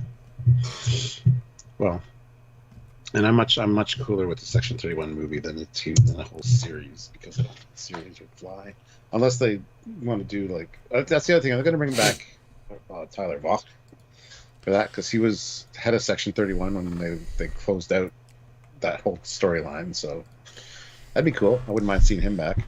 Yeah, well, it's like I said in our video, it's actually probably why they shifted the Discovery premiere for next year, because then they can say, haha, we'll reshoot some new ending. That means the sets will exist for another 6 months. It means we can shoot her scenes on the Discovery sets. We get all that budget we don't have to worry about. And we use Strange New World sets. That's budget. We use LED wall, that's budget. And we get to spend half the money, because normally a large budget is, I think like Enterprise, the Enterprise first episode was like $6.5 million, because they built all the sets, but then that every other episode it equaled off on. So it was the most expensive Trek pilot by an absolute mile, because it was a building cost, the design, etc. So if all that's just covered by, well, here they are. And especially if you say, right, well, we'll wrap Discovery in August, we'll shoot her thing in September, or we can redress the sets, kind of trash them a bit, but redress them. Now she's got brand new corridors. Again, you're saving millions. It's like they made Battlestar Galactica the Plan, on sets that were left, props that were left, actors that were left, and it's actually a good movie because they do it very cleverly. But they were trashing stuff at the same time. By doing it right at the end, they got to do it, right? So, yeah, which is fine. I mean, it works, right? That being creative. But also, do we want to see Discovery era? Yeah. But her being in a new era, well, it's expensive, etc. Yeah, considering they're dropping Discovery era, not the Discovery era anymore, they're in the future, but yeah. Considering they're dropping that, there are a lot of fans of that, obviously. So yeah, it would make sense to kind of give them something, you know. Well, especially if she knows Carl. Nothing to say she can't have part of the movie be with the Stranger Worlds cast, and then go forward and deal with the Discovery cast. You could do both. Yeah. I wouldn't want to see it because timelines. Otherwise, in a sense, the only reality that's real, and then all time travel becomes useless in Star Trek to the point of who cares. None of it means anything. There's only one reality, and it ruins Prodigy because doesn't work, does it? Yeah. Andy Clinton, it's kind of sad we will not have 26 episodes of Star Trek non-animation again. Who's to say? I mean, another 10 years, this landscape may change again. Like, it's just the streaming era is just so different. It could change again if they go back into that kind of, I don't know. I doubt it, but. Well, I mean, some show, like Ghost, is like 20 episodes a season because it's a procedural, right? It's a almost single set piece, and I love it. I love being able to watch that, 17 episodes in a row, because the budget is so much lower. It's great. Cop shows, what you're not gonna make 10 because the budget's like less than $1 million episode or $1 million episode, versus 3.5 an episode of a sci-fi, because sci-fi is one of the most expensive formats. It's like a sci-fi's or like something on location, like a western. If half its exteriors, it's not that shooting is expensive, it's that then you've then got to travel, weather be good. There's way more things to control. If they go wrong, you're delayed. I mean, you could be delayed for days or weeks. I remember when they filmed Ghosts of Mars, the John Carpenter film, they had to delay like a whole few days. There was like a real sandstorm, and obviously, if you're extending the days, and every single person on set still gets paid for those days because they're under contract, but now you got to rent everything another few more days. So now you're actually adding potentially, 50,000, 80,000 a day to the budget just by not doing anything. And if you're already at the end of your budget, that should not even do anything. So, Yeah. Well, there you have it. Yeah. So I'll end the poll. We asked you guys, 232 votes. Are you more excited for a Section 31 movie or the Academy TV show? Stonking victory.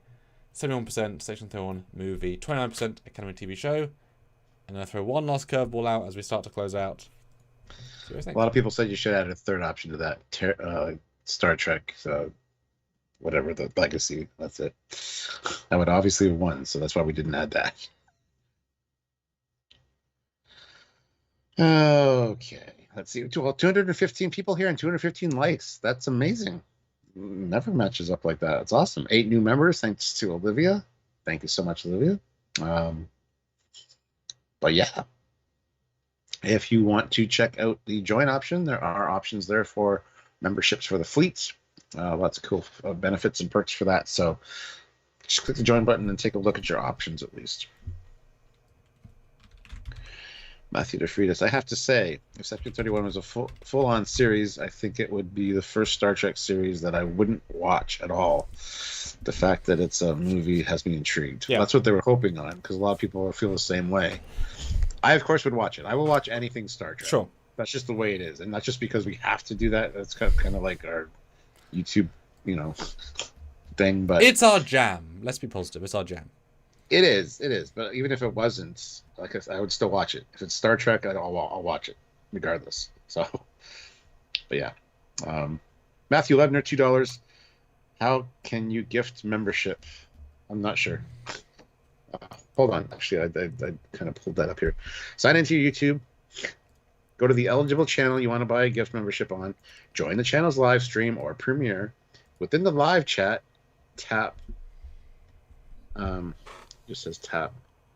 A dot. Okay. Tap membership gifting. Select the number of viewers you want to gift memberships and complete the transaction.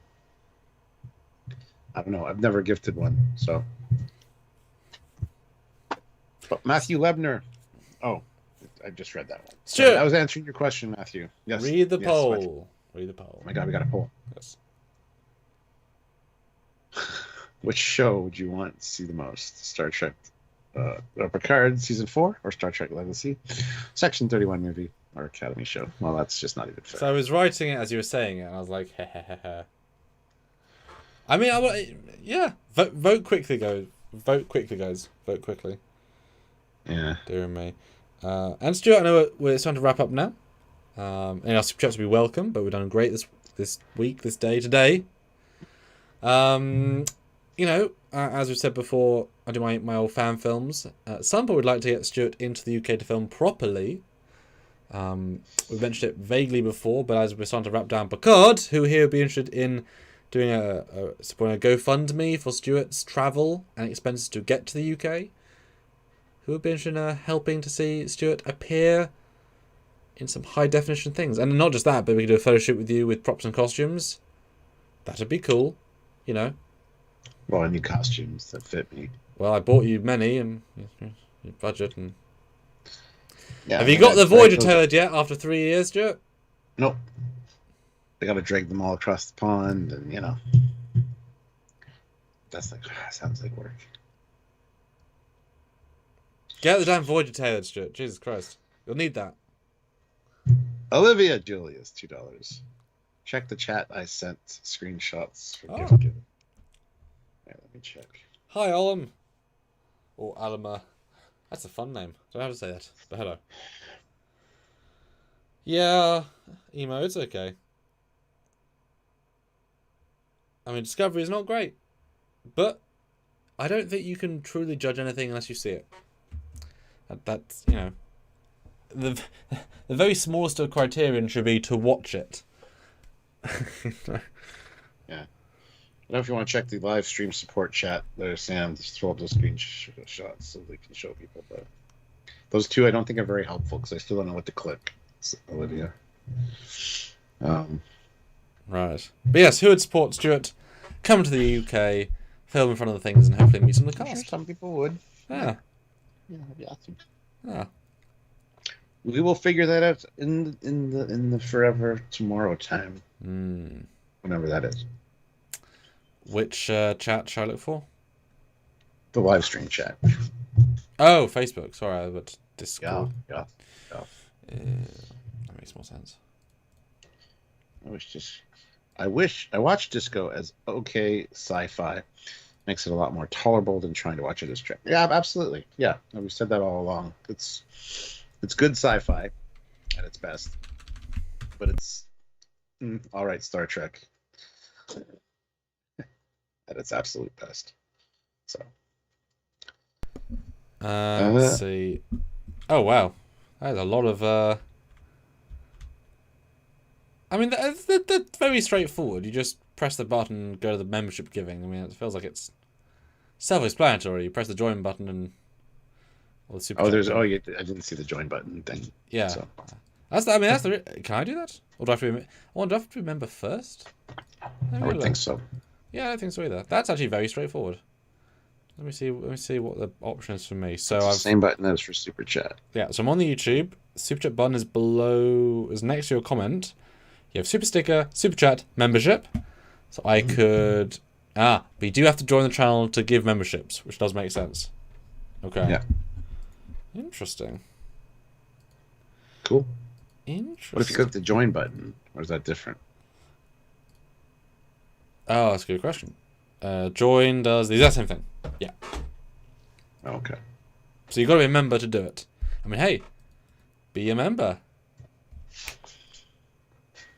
We certainly appreciate it. And, we have lots of cool content coming up. We want to do some Stowe content. We have some fan content. We have some fan film content after all this. Yeah. Let's see the one-sided poll results. Yeah. Ooh, Shane Vanes. Welcome to the rank of Ensign. You joined the channel, the rank of Ensign. Awesome. Shane, how long are we watching? Because that is a very much appreciated little delta. Let us know. In fact, yeah, everyone spam the chat right now. How long have you been watching Trekyards? I know we got a lot of new people lately. Yes. So, yeah, this will be interesting. And don't be embarrassed. We've both been doing Trekyards for all those years, so you won't be more than us. We'll be embarrassed. 9 years this October. Oh no, really?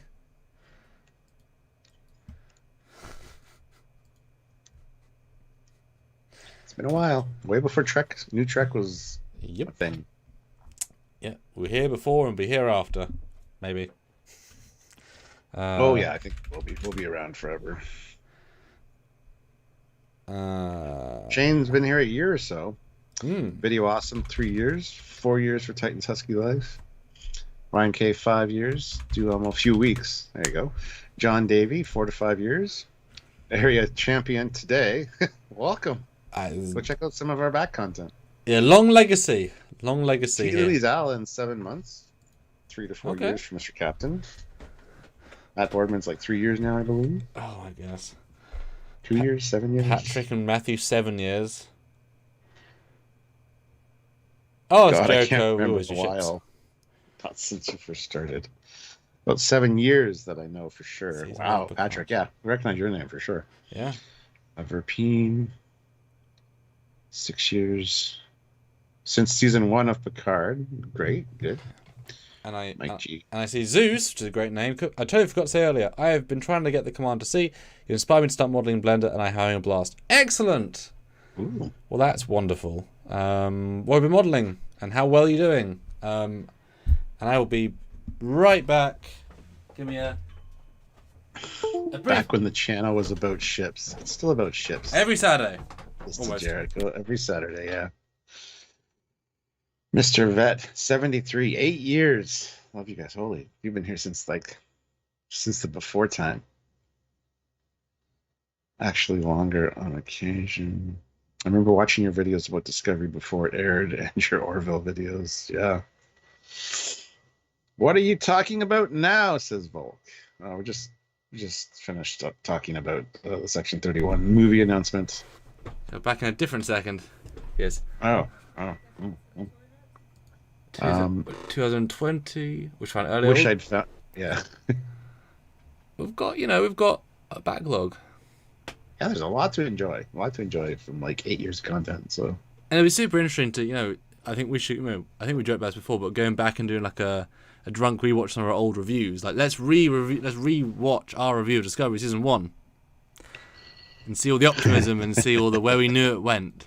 We need to do that. We need to do some watch parties like that. We watch some of our old content and stuff. Because we could watch our own content and not be copyright flagged by ourselves. Yep. That's okay. It's SWTX Chaser. I remember your reviews of TNG. Well, we're not done those yet. We'll get jumping back into those once the card's over because we've got a bit of a dead spot before Strange New World starts. Yes. Olivia Julius throws in $2. 2 years working probably. for Trekyards, still no paycheck. It's in the mail. Dan Ben, I watched a YouTube video recently. Someone mentioned Trekyards. A lot of people mention us now, so that's good. We are known. I missed the Fleet Yards videos. I do too, Mr. J. White. Don't worry. We have plans to maybe bring those back at some point.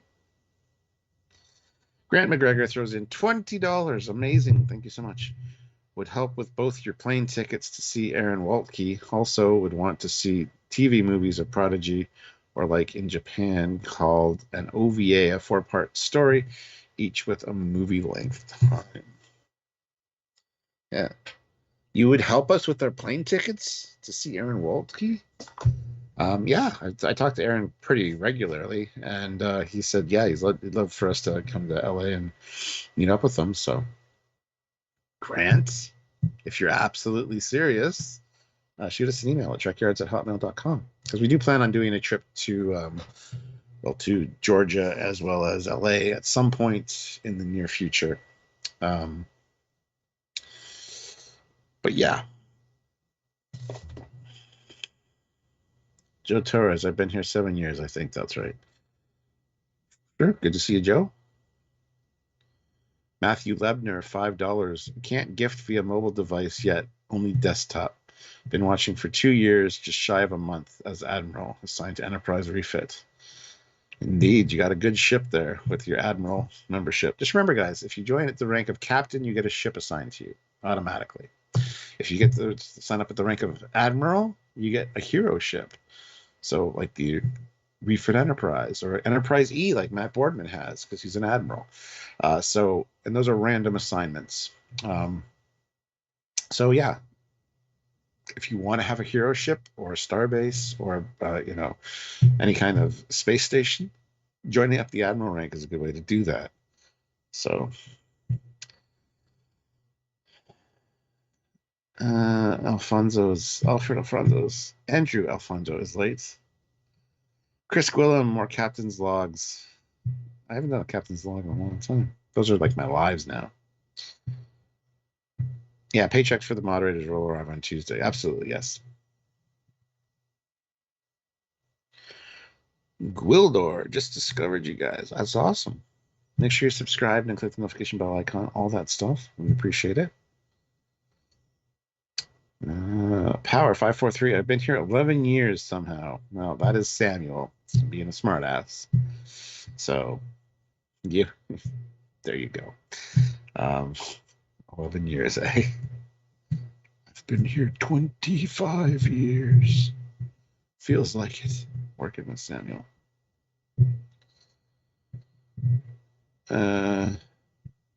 Is your first ever stream still up on the channel? Yep, everything we've made is still up on the channel. First ever live stream, yeah.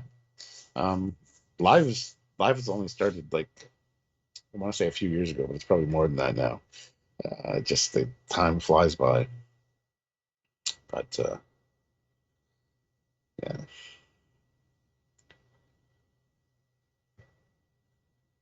Boom. Pickled tribbles, cooked tribbles. Wow. You guys are awful. It's been 87 years. Yes.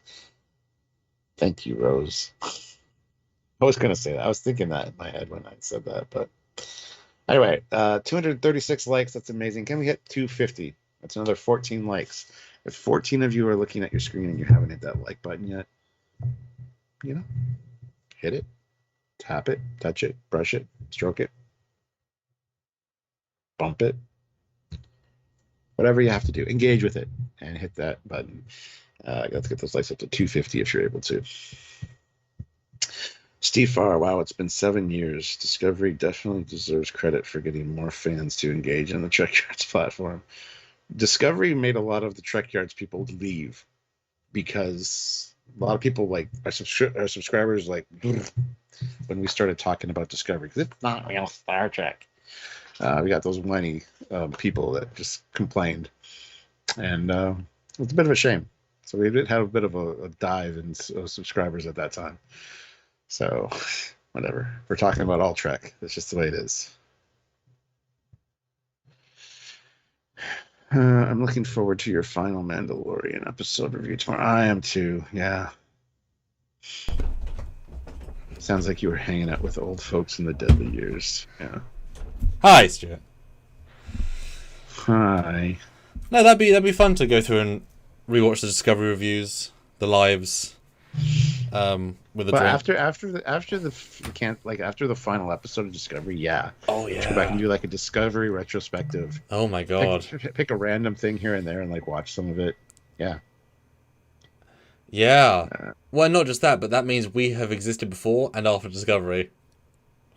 Yeah. We outlasted them. Orion K says, "How fair you guys are part of what kept me." And we love hearing that because we are absolutely fair across all the metrics. Yeah. I can't imagine not being fair. Anyway, it would just feel weird to be negative for the sake of it, or even positive for the sake of it. It's like I said to someone else. It's you value something good by knowing what is bad, to you at least. If you like everything,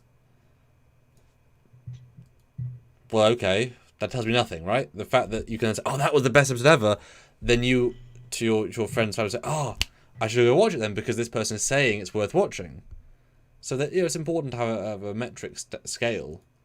Otherwise, everything's good to each other. Then why there's nothing to learn or know? You understand what could be. It's like actors, right? When they do a good performance, you appreciate how bad their other performances are, or vice versa. I didn't realize I could act like that because they weren't given material, and then they shine. It's like, oh, they could do that the whole time. It's like, yeah, they just weren't given good stuff. Like that's important. Those contrasting flavors. I mean, God, yeah. Same with food, obviously, because contrasting flavors. Most food is not great, and then you have, oh, that's delicious.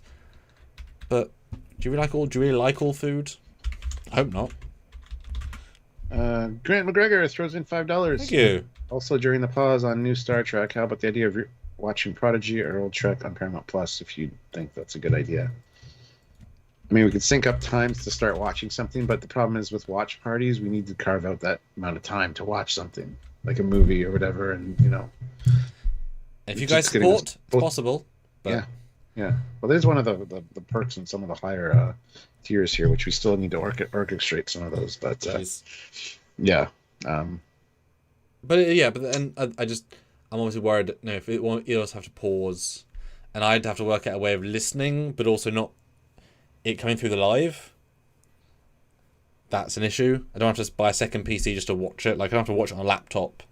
You know what I mean? Because obviously I am projecting my computer to the internet. Yeah. Now. So. Yeah. Yeah, there are small little issues like that. So, Andy Clinton question: did you two start Trekyards? Yeah, it's our brainchild. Yippers. When I was a wee old lad, and you were you're just you. and you were just less confident. That's really the only variant factor, really. Oh, and the camera was looking you like up like this. It's just down here, yeah. Oh my god. Don't know why it was. No, Turd, we don't want to, because I wasn't going to watch the trailer because I want to experience it fresh, but it doesn't give away too much, which is good. We did the Section 31 news instead, because, you know, I haven't got unlimited time for bonus videos, you know, guys. I have other things I have to do in my week. I can't just do extra bonus stuff all the time. Yeah, we need another editor. Or an editor. That we can trust. Yeah. That it doesn't have like other commitments and things. Yeah. That wants to do it for free, because we don't make enough to pay anybody a full-time salary for an editor, unfortunately. Yeah, the only way we can live through the bad times is when we have good times. We have to split everything we make. We have to split, right? So. And then currency convert. Current kills us every time too. So it's like 2 currency conversions, and then we have to split it. And then, if it was just one of us doing this, oh god, it'd be pretty like manageable, you know. Yeah. To have like an editor, but unfortunately, we have to split it. So it's the way it is. But you guys do great. We just need to keep doing great, and we'll keep doing the content. Yeah. We're not greedy effers. You know, Prodigy. I mean, we're still doing 4 shows a week despite having a hard time. Well, you guys were right. Yeah. But you know, we love hearing, you know, the Prodigy team watching our stuff. You know, we had our giant interview with the Lower Decks team, and hearing the humbling, you know, we watch your content to see what we're doing, see what you guys think. You know, we're waiting for you guys' response. That's so honorific.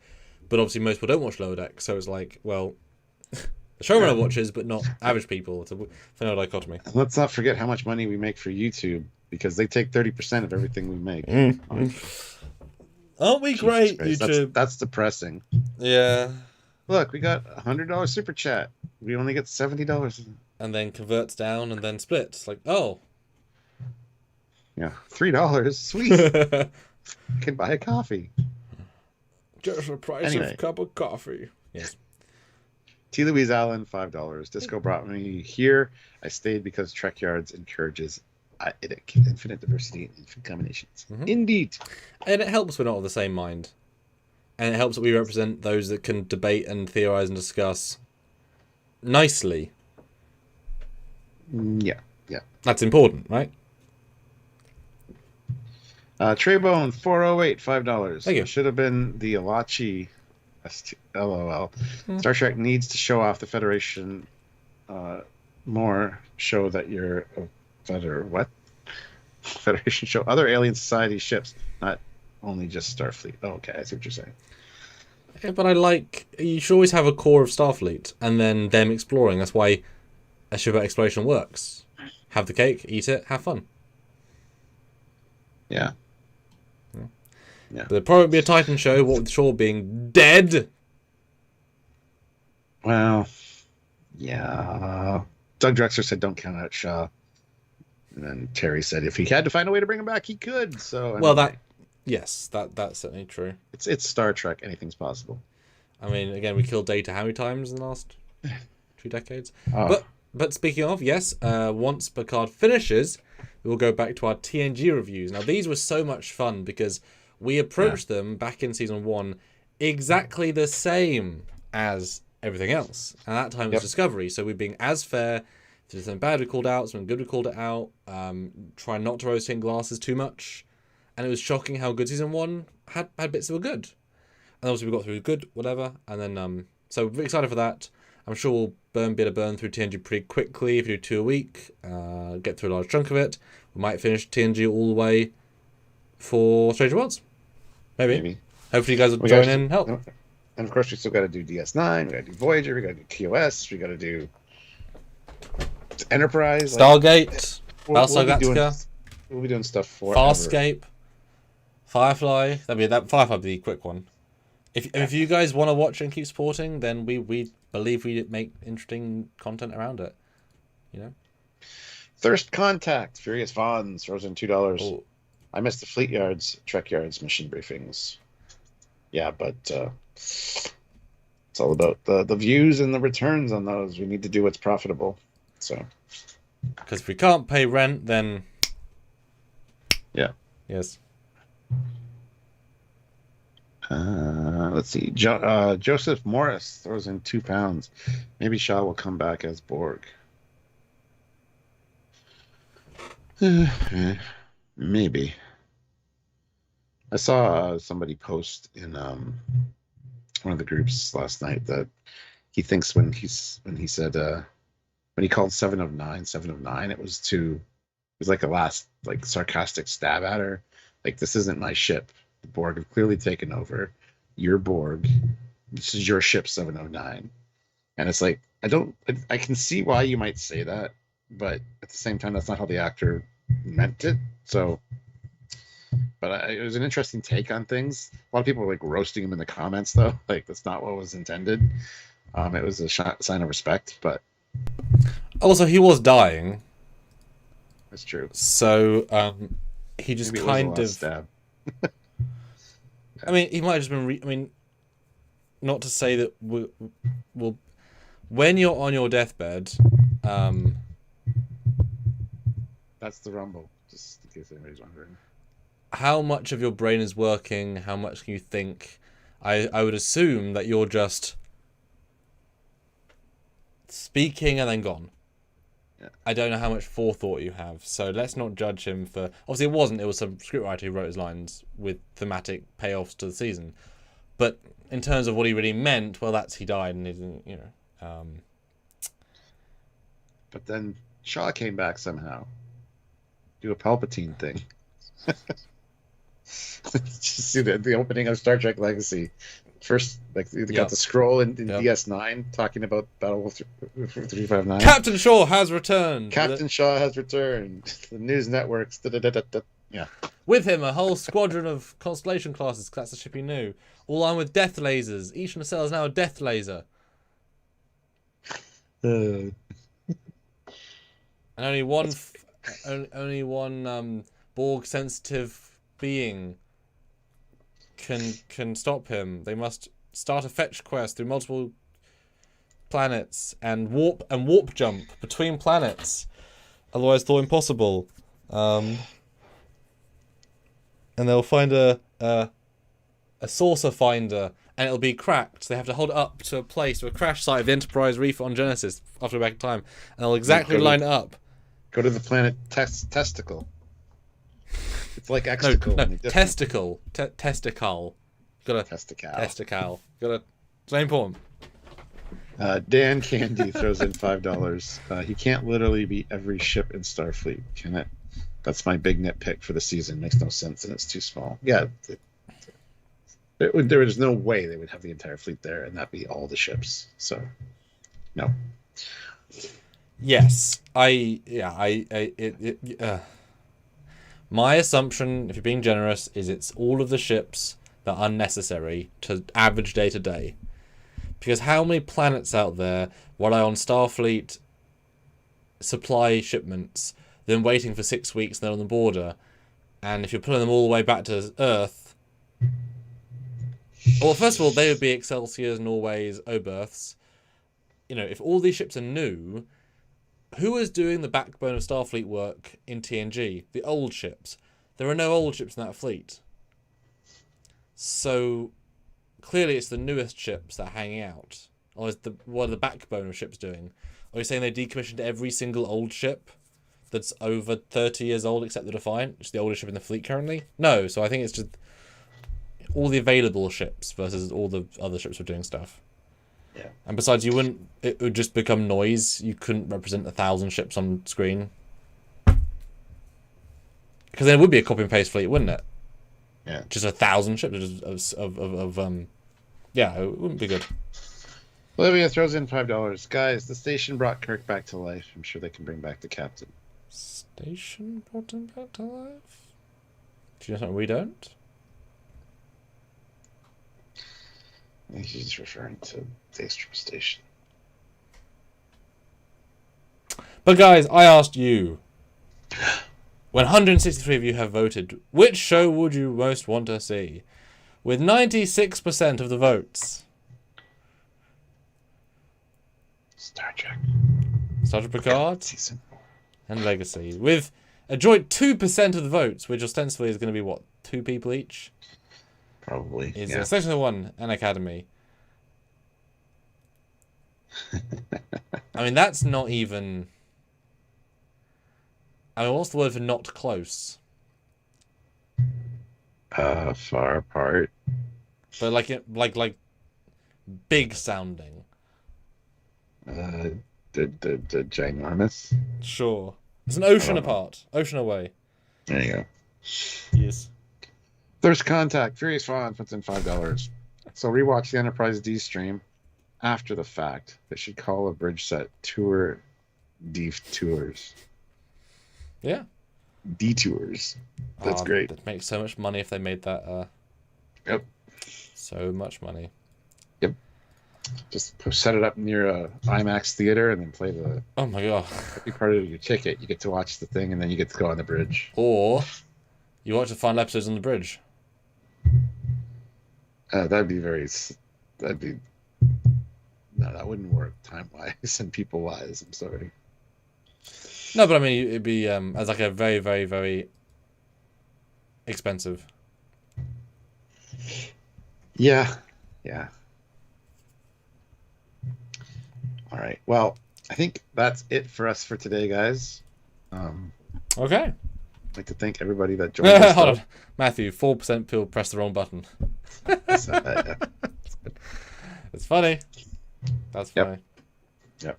All right. You never have 100% polls. That's the problem. People are always there's always that one person. There is. But tomorrow we're going to do our full predictions, where we will place several hundred bets. We will bet our entire monthly income on outcomes, and we'll see if we can... Will the house win? Will we win? We'll see. No, I'm joking. But it'll be exciting to see what we can get right or wrong, because we don't know. We didn't get screeners, we don't know. Exciting. Yeah, and Joseph Morris is right. That poll does not add up to 100%. At 95% plus 2% plus 1%. That's 98%.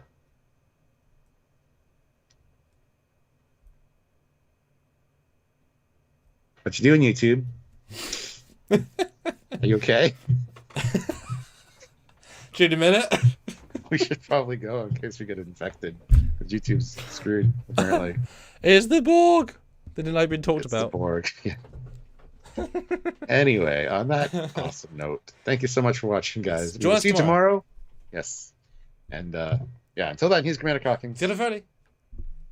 Bye, everybody.